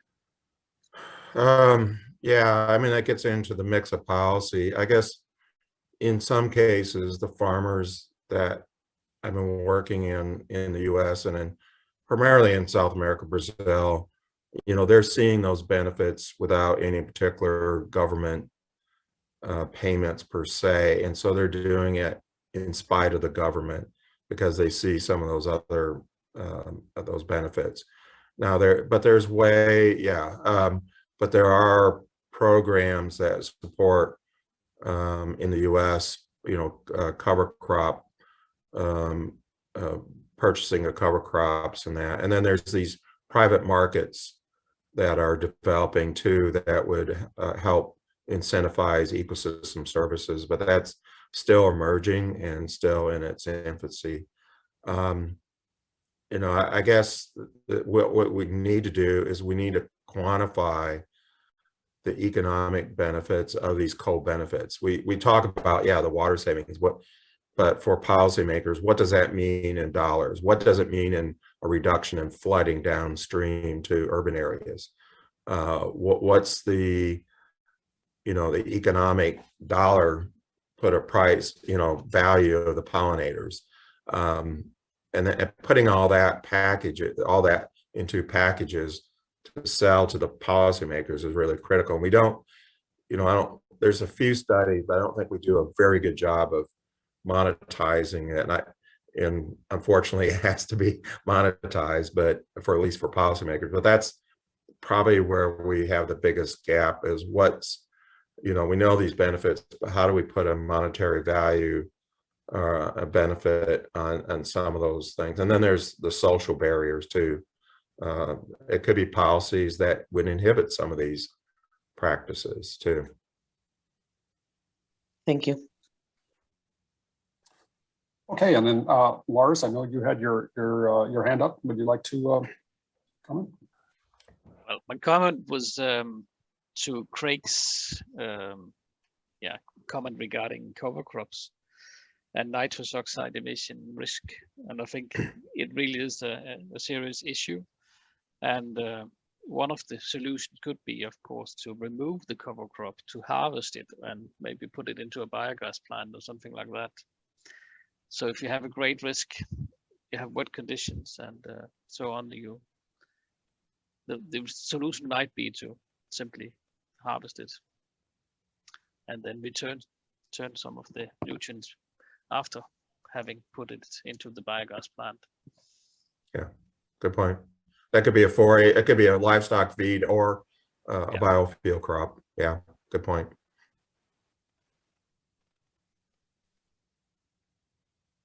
Okay, excellent discussion. And Chuck, thanks so much. This was fantastic. It clearly got a lot of people thinking, and this is a topic that obviously resonates. And so what we're going to do, we're a little past the halfway point for the meeting. I think this would be a good time to maybe get up and stretch. We'll take a 5-minute break.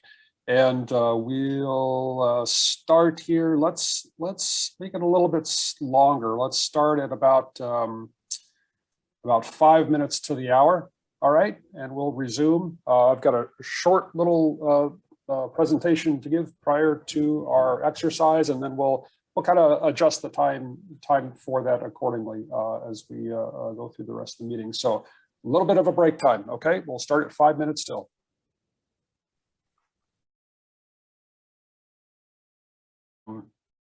We're going to restart, have a little more than an hour left of the meeting. One request, Ayaka had a really good idea. She'd like to take a screenshot of the Zoom page for all the attendees. If you could, for just a moment, if you could, if you want to, if you could turn on your video camera, and so we can get that screenshot. It's a great idea. So.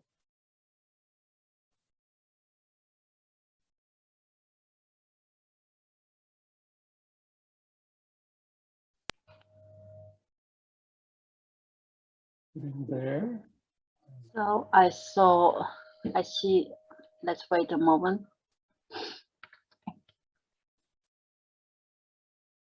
I guess people should Last. check it.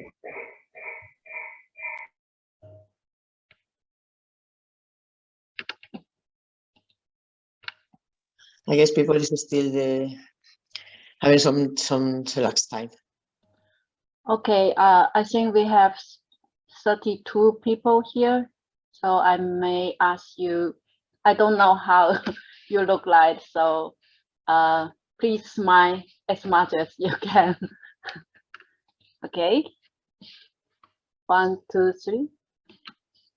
Okay, I will change windows.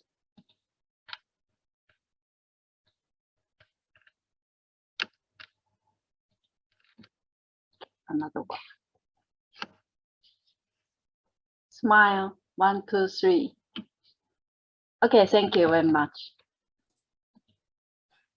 Thank you, Ayaka.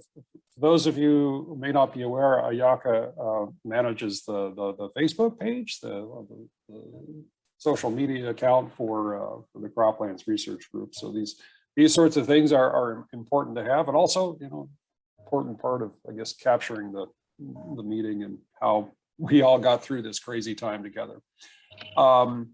Okay, so we're gonna try something different. I don't know how it's gonna work, but we've been talking about co-benefits, and we wanna continue on this progression, and we're gonna try to do a little breakout exercise to generate some additional thought on this topic. And to introduce it, I'm gonna just to kind of very short slide deck just to kind of introduce the topic. So I'll move to that.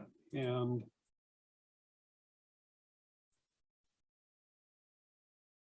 once again, my display setting is not right.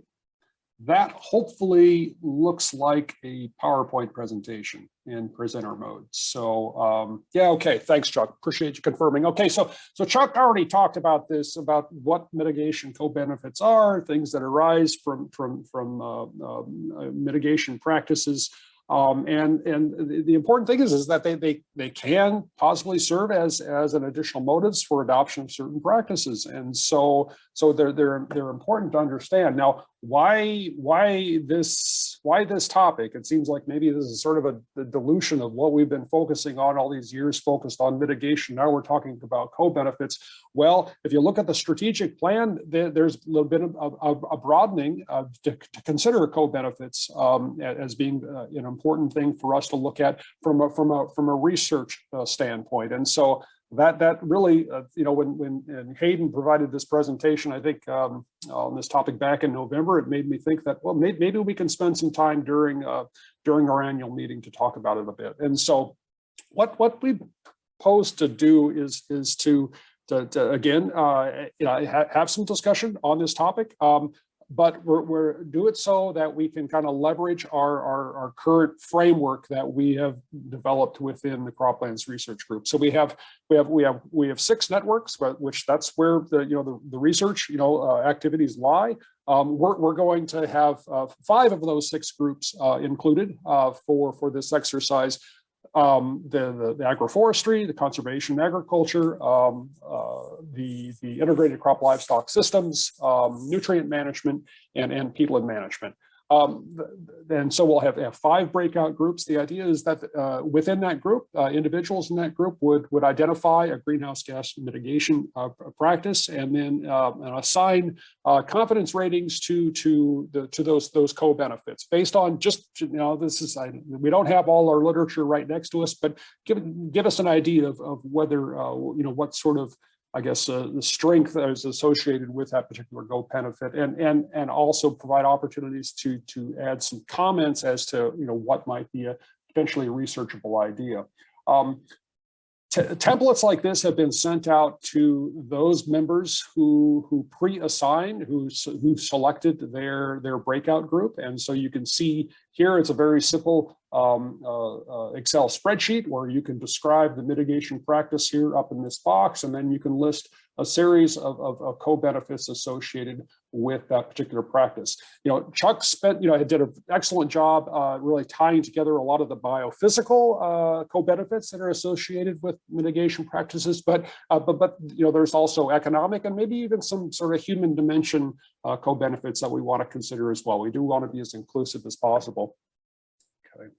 So given the time frame that we have, we're going to spend a little less time in the breakout groups, but just suggesting that we have 20 minutes, and then we'll do report outs. Each group will select a recorder and someone who would provide a short presentation resulting from the discussion that you had within your group. And then with what time we have available, we'll have a little bit of discussion. I don't know how much we'll have by then. Maybe we're just going to be turning our attention to sort of next steps and so forth, but we'll see. So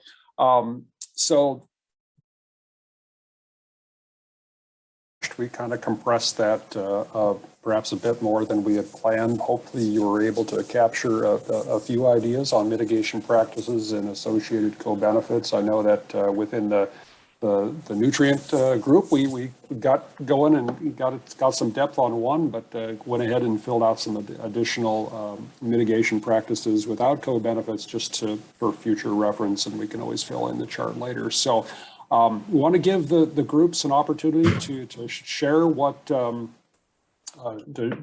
they found. So we'll just take them in order. So if the recorder for the agroforestry group would like to share, and we're going to have to be pretty disciplined on the timing. So this will be limited to 5 minutes. So so Rosa or someone from the agroforestry group, please go ahead. Shall I do it? You can do it, Rosa?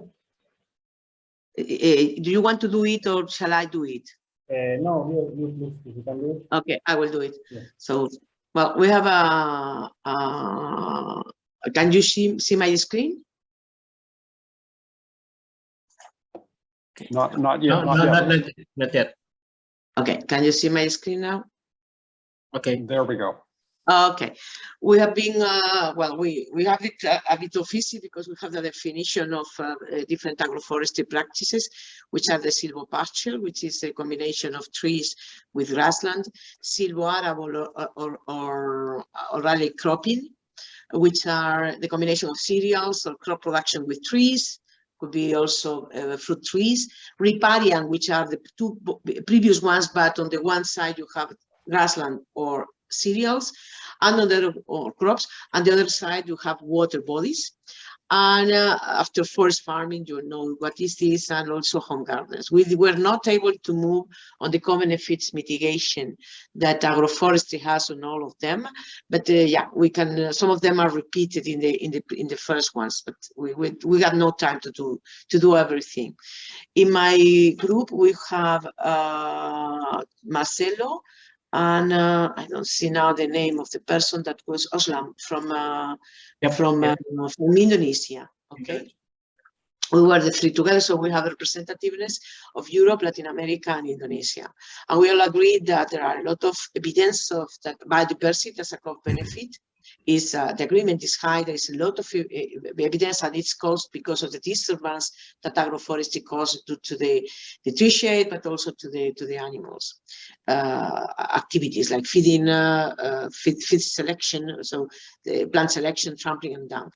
From a nitrogen cycling point of view, there is an already a lot of evidences that there is or the agreement is high, that there is a reduction because the uptaking of the nitrate by the tree roots that are in the deeper soil layers, even if you fertilize. And they uptake it, so there is a better nutrient cycling. The system is more close and avoids the release of both nitrogen and phosphorus, depending on the type of cycle of the nutrient, like nitrogen, which is more complicated than phosphorus.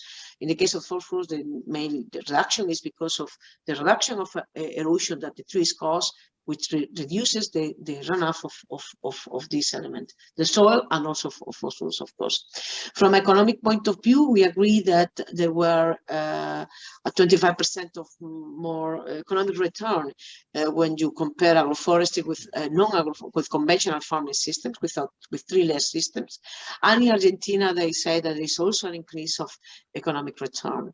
And because of the carbon that is stored in the trees, it would be fruit trees or forest trees, there is some potential, and there is some indication that it could mean a carbon footprint reduction of the system. If we move to the distance with the animals, if we move with the silvoarable, which is a crop with trees, we have always the biodiversity co-benefit to the shade of the tree, for the nutrient cycling and phosphorus, of nitrogen and phosphorus. The comments are the same. From economic point of view, it's important in France because when you get stream heats, you have some shade, the cereals that are growing below the tree, it has no problems, and this is the possibility of being destroyed. And there are also some results-based payment schemes for farmers. We have to say that in this case, the evidence is much lower.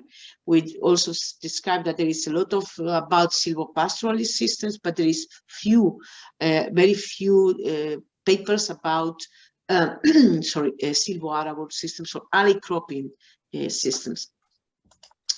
If we think on riparian systems, the comparison is quite the same from the ones that we said before, but with a more with higher evidences in biodiversity and results-based payment schemes. Even in nutrient cycling, we are speaking about nitrogen, but it's low with phosphorus. Well, and from a forest farming point of view, we will have no time to move to discuss this. But in general, we started by saying that it improves the use of biodiversity because it enhances the use of the understory products that could be released in the forest systems that are taken under the agroforestry management. And from home gardens, we have no time, so that's what we did right now. I don't know if there is any question or how you are going to handle this, Mark. I think we'll probably need to transition to the next group. You got a lot done. That's a lot to capture in about 15 minutes time. So thank you so much, and we'll obviously have a chance to be able to review this as part of the meeting notes. So I think if you want to unshare the screen, Rosa, and we're going to transition to the recorder from the Conservation Ag group. Okay, it is. I think I shared it already. Okay, this is Craig. I'll try to see if I can. There we go. Okay. Let's see if this works. Let me know if that comes up, please. Yep. Okay.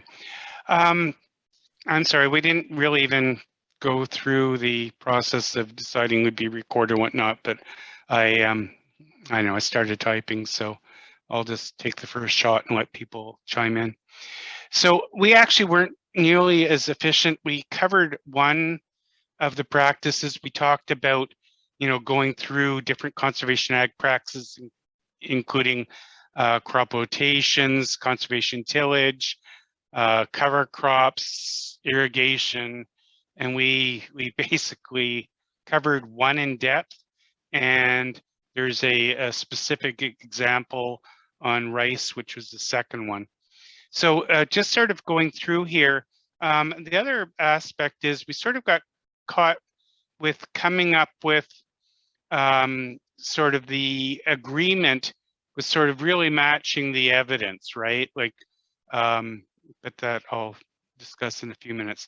So in terms of co-benefits of diverse crop rotations, there was a high agreement on increasing soil carbon, and we believe there's a lot of publications, in particular from long-term studies, addressing that.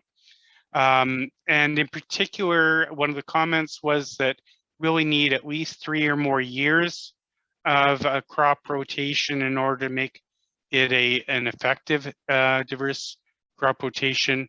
And of course, at least three or more crops in that rotation. And there's particular examples of grass legume rotation mixes that in particular do highlight the increased soil carbon, but there are other examples as well. So another sort of co-benefit is improving soil structure, and we believe that the agreement is high and the evidence is high.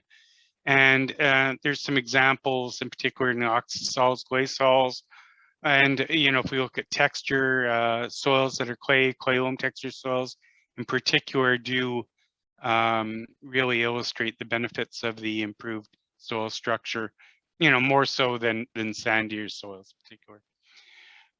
Reduction in NTO emissions, there's, I guess, I put medium here. I think generally there was consensus that they reduce NTO emissions.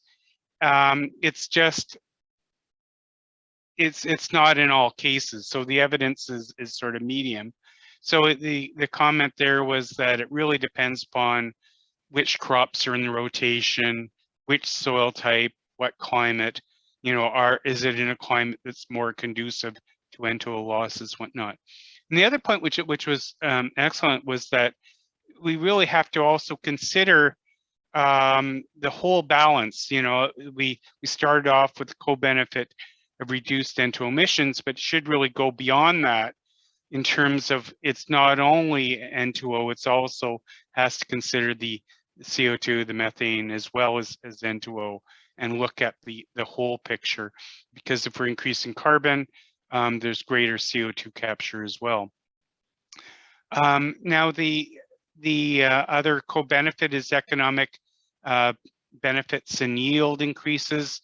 So by economic benefits is having this diverse rotation. So if there's a particular year because of climate, one of the crops, may not perform as well.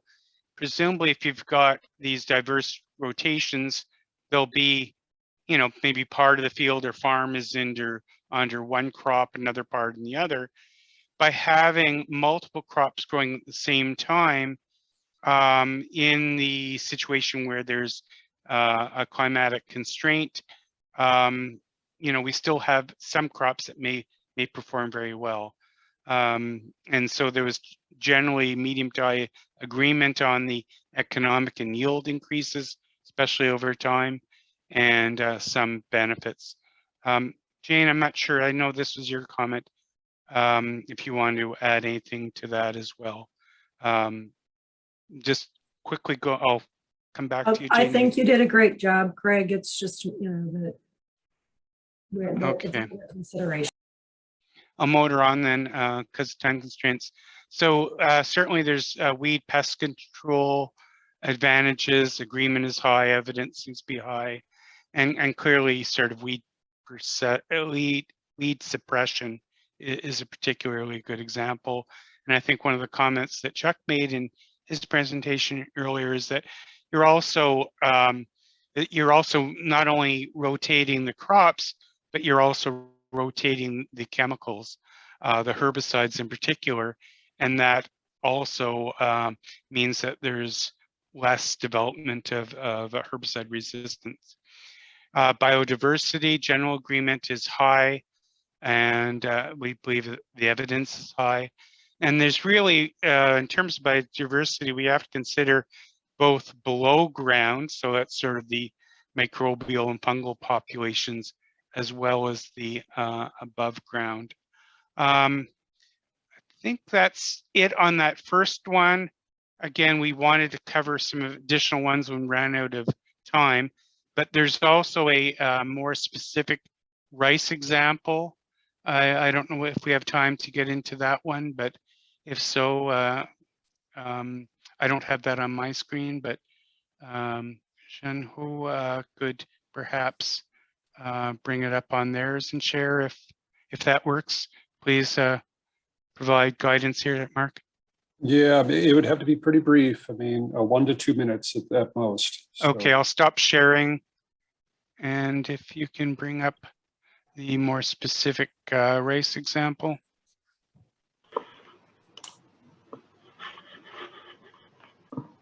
I know you had a very large group, so I'm sure there was a lot of great ideas. But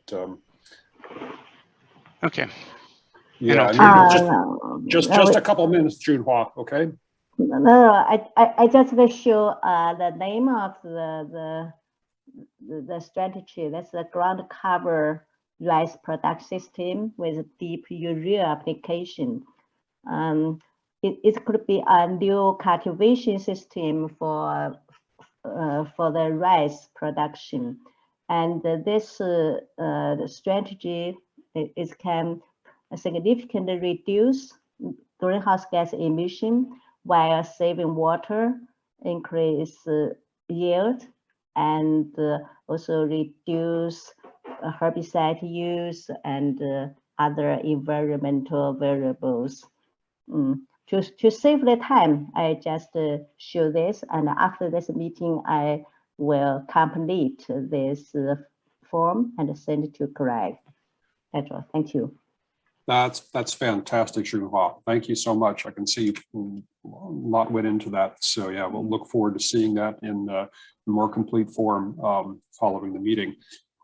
If you want to unshare your screen, we'll transition to the integrated crop livestock group. The recorder for that can share their screen.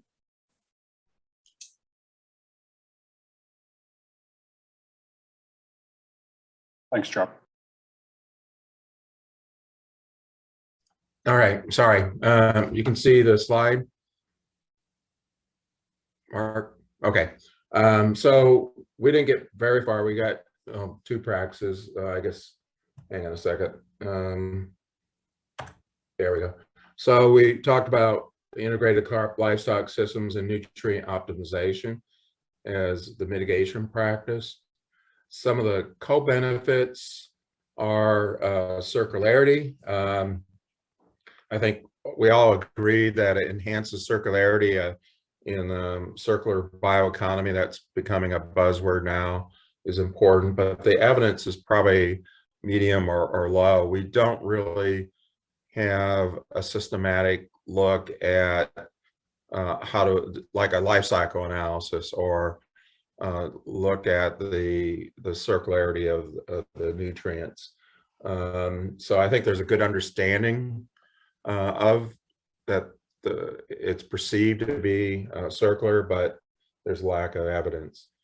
Another co-benefit is the economic diversification, in that, like Craig said earlier, you have in the crop conservation ag, you have multiple products that you can market. So you got the livestock, you got the crops, and other possibilities.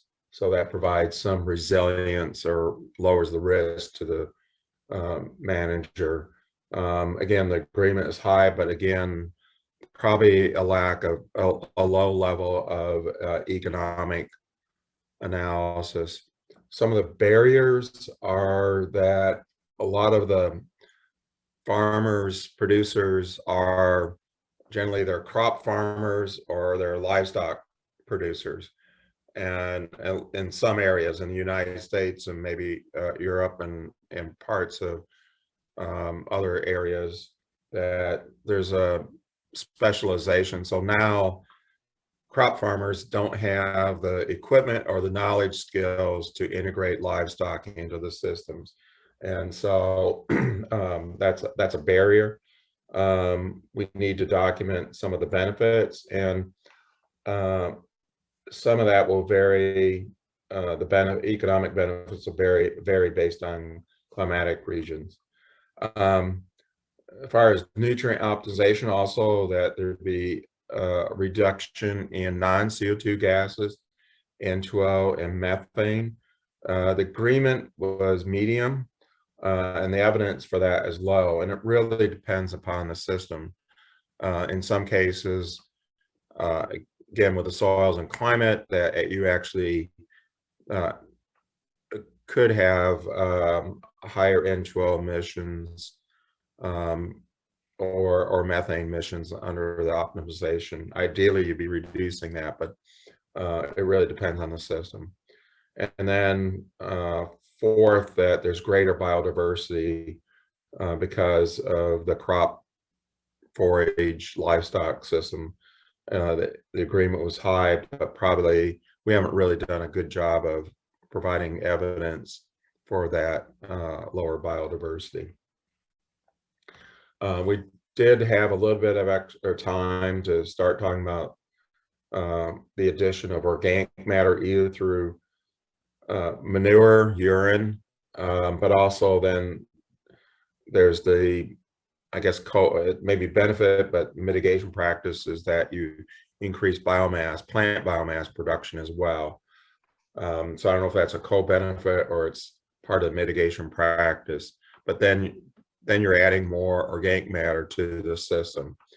And the benefits are, co-benefits are water retention because of higher organic matter levels in the soil. There's high evidence for that.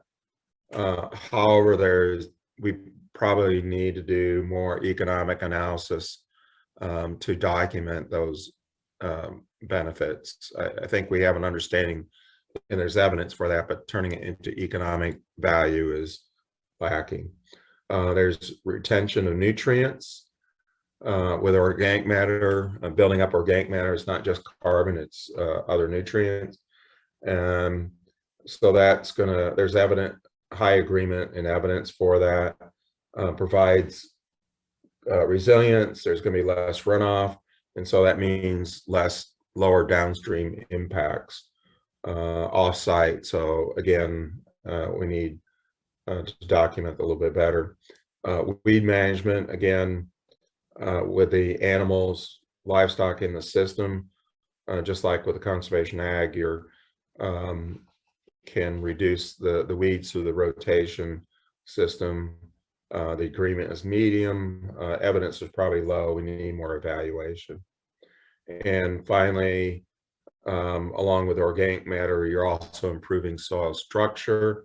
That's going to ultimately benefit less erosion and improve aeration.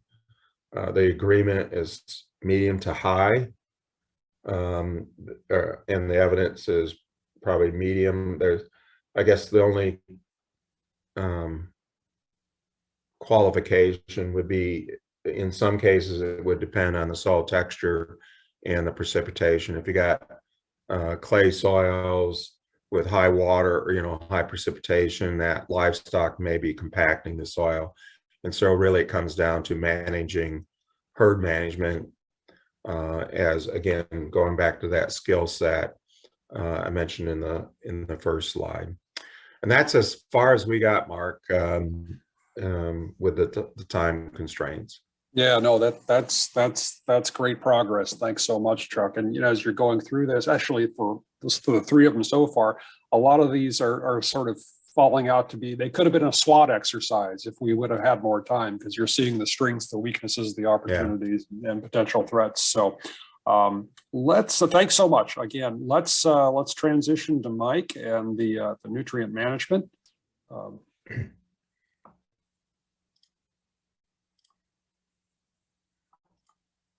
So Mike, if you can unmute, there you go. Yep. Sorry, Mark, have you got that up? Or do I need to share? So I can't hear you. Yeah, I wasn't recording, so I don't have the same Okay, file no, with that's you. right. But, Okay, yeah. that's right. Yep, sorry about that. Right.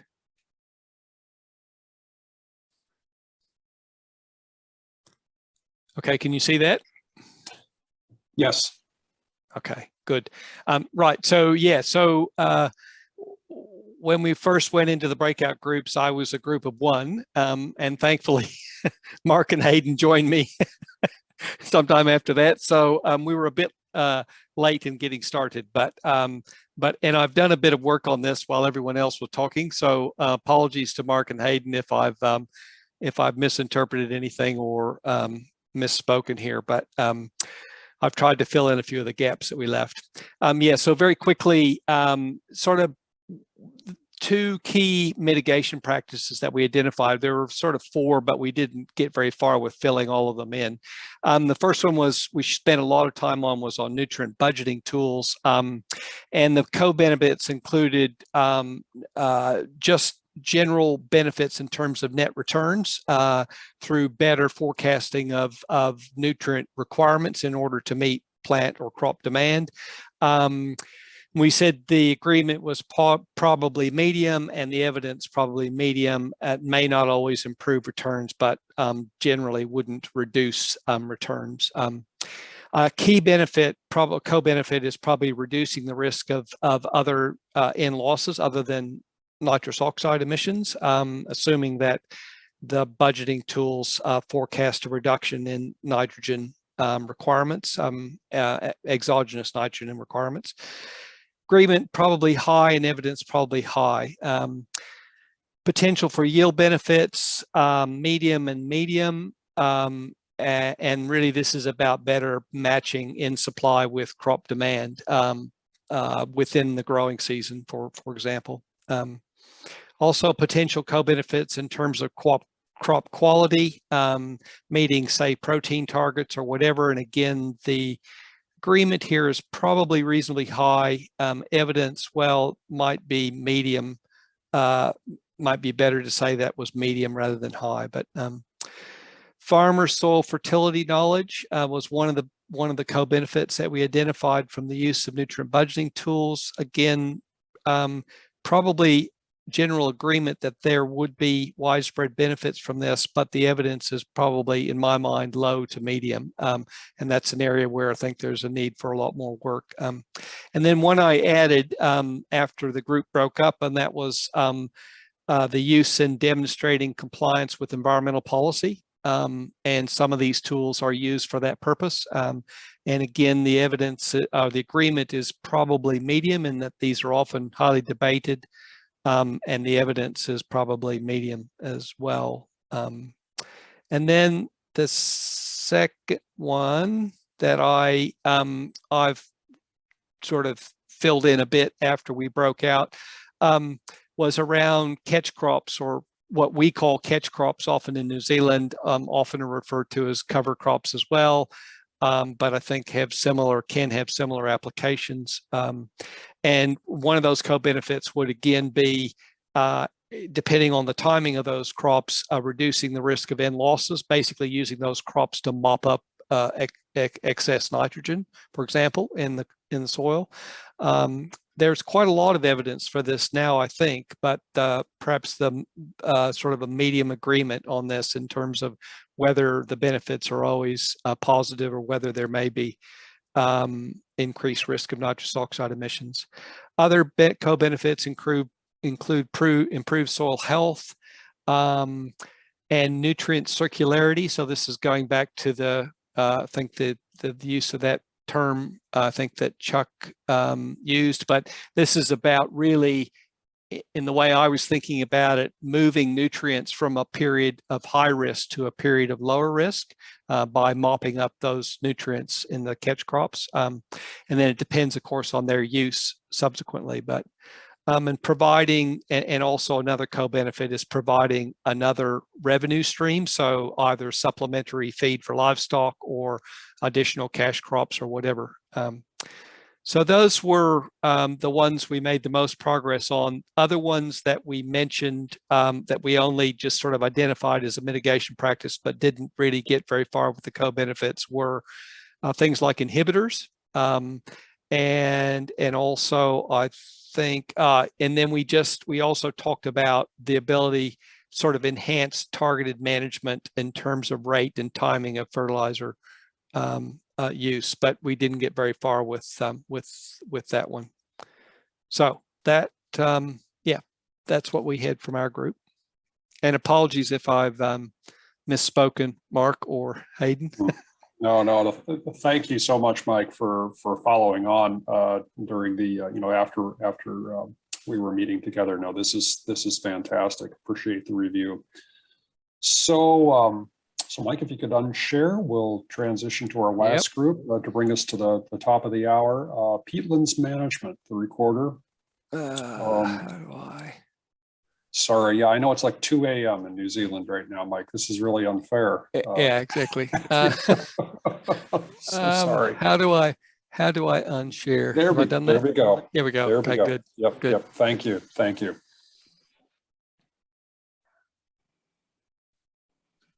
Yeah.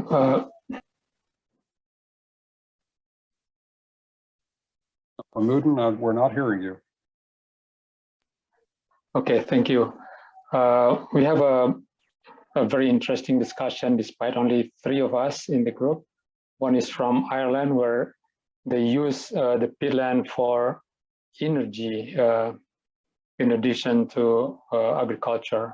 And another representative is from New Zealand, which is not a peatland country. We have 4 management options that we are going to present here very briefly. The first one is raising water table on the drained peatland. There are lots of research with give the relationship of water table depth and the amount of CO2 emission.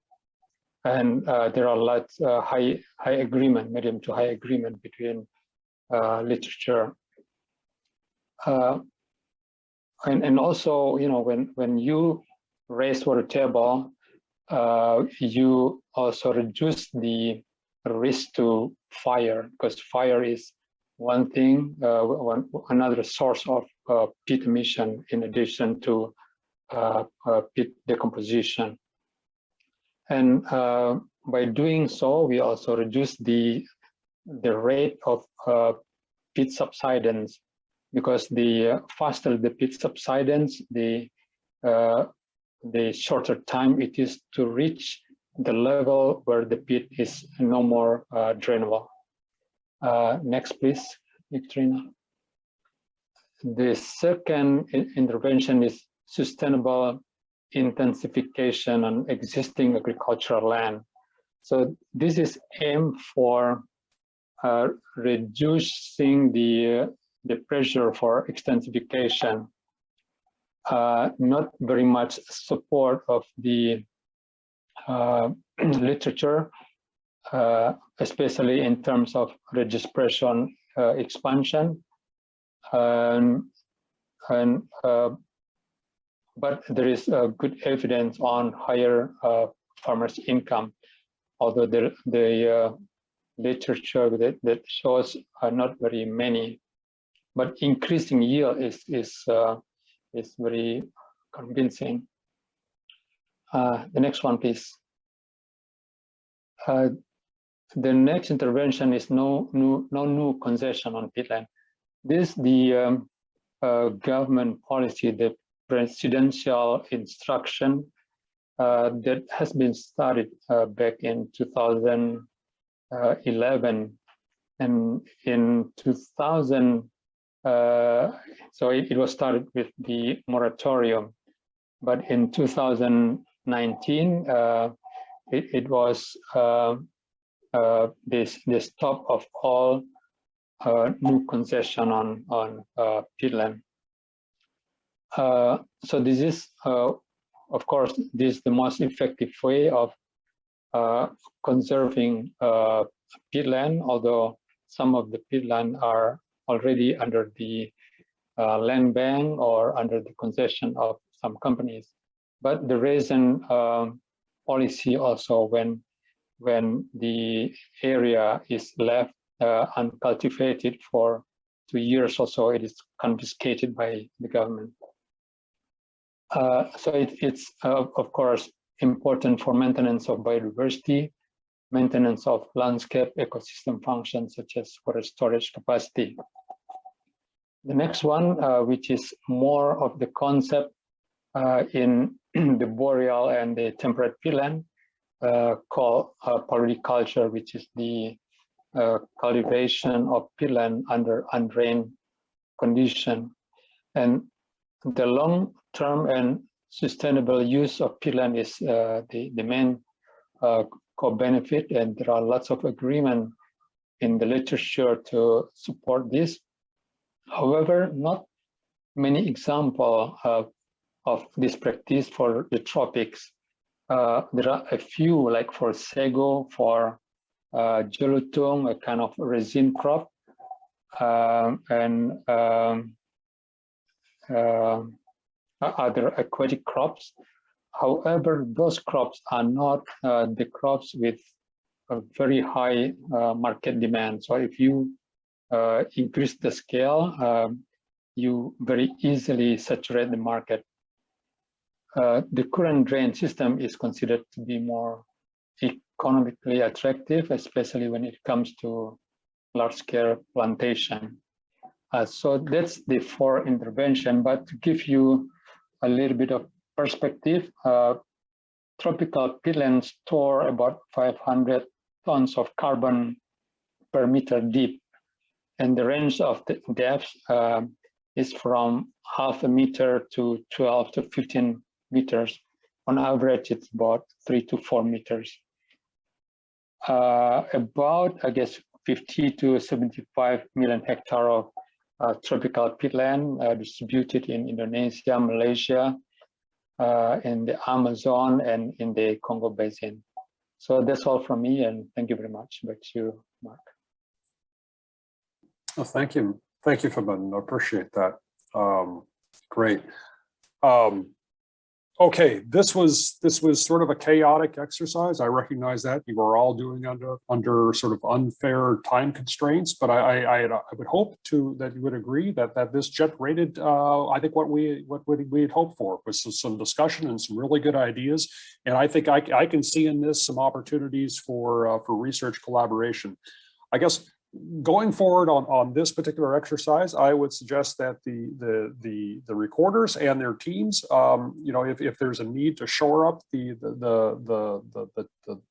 templates that you filled in, please do so, either through follow-on meetings or by email. But provide sort of a dressed up or sort of finalized version to the Secretariat, say within a week's time. Hopefully that's a reasonable time frame for that, and then that'll go into the annual report for the meeting. I don't want to dominate next steps. Maybe before I say anything more, if Ladislav or Rosa, if you'd like to have any reflections on the meeting. Rosa, you prefer to talk first? Thank you, Mark. If not, I would just like to thank you, Mark, and to thank everybody for participation. Naturally, it was challenging to try to make an annual meeting in 3 hours, but you try to organize in some way. The time for everybody is running, and I believe that you are successful with the content, with the Chuck presentation, and certainly this is a good format. And in the future, I believe that the hybrid presential and virtual meeting will be very good for the group. You had almost 39 participants from the beginning, and currently around 30. Very active participation, comments. Please, Mark.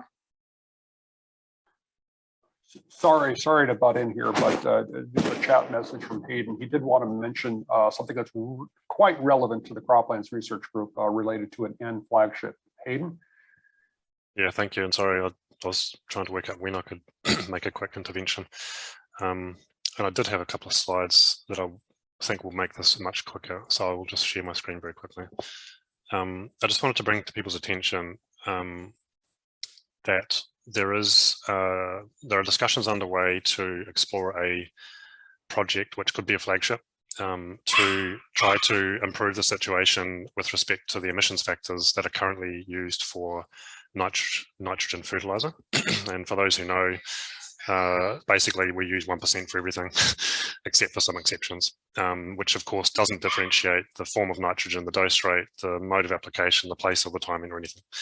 So in the policy world, we have 1% applied to everything. In the real world of farming, of course, there are lots of recommendations, the idea of the 4 Rs and variations of that theme that are being promoted through industry and farming groups, etc. So the proposal was really to say, can we change that situation and connect better the policy with the practice by an exercise to develop as many new emissions factors that would relate to the various aspects of form, dose, timing, placement, etc., based on existing data of measured nitrous oxide from fertilizer trials and on some new trials that would have the specific purpose of generating emissions factors. This process has already begun. We've had a large meeting of maybe 40 to 45 people from, well, many countries in end of last year. There is a project being developed through the Fontagro organization, which includes 4 countries in Latin America, that is confirmed. And really the invitation is to anyone in this meeting who would be interested in discussing this further to please contact me. And we can include you in the subsequent discussions and provide any more material. Some of you in this meeting have already been in those discussions. And the intention would be that myself and others who wish to would propose this as a flagship in the GRA Council meeting in the end of February for consideration of the GRA Council members. And even if it's not a flagship, there is something's going to happen. It's a question of how big a scale and how many countries might be involved. But to emphasize, the objective would be generation of emissions factors that could be relevant to different agricultural production systems. It's not exclusively crops, it's also rice, it's also livestock. It's any system where fertilizer would be applied. So that's enough for me, I think. But yeah, any questions or any interest, please just contact me.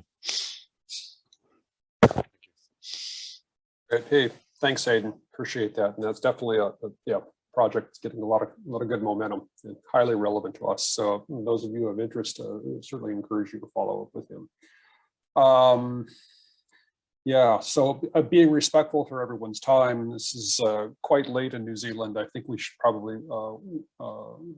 transition to wrapping up. I know we could continue with our discussion, but I think it's best to probably complete things. I want to give Rosa an opportunity, though, as co-chair, if she has any final comments she wanted to share.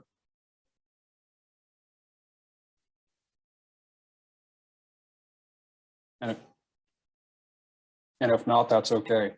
So I think with that, I'd like to thank the co-chairs for their contribution on the planning of this meeting. Also for Heather Wendt, who you did not see, but she was taking notes and helped tremendously in the lead up to this meeting. I'm very much indebted to her organizational skills to help pull this whole thing off. Deb, Hayden, also thank you so much for all of your help through this entire process, because we're all volunteering our time, right? And to that point, I want to thank all the attendees for putting in the time and your engagement in this important group. Tackling these challenges with respect to climate change requires cooperation across borders, and this is an organization and a group of people that are highly dedicated to that end. And so thank you all. It's an honor to be able to serve in a small way towards these larger goals. So thank you, and we'll conclude this year's meeting for the Croplands Research Group.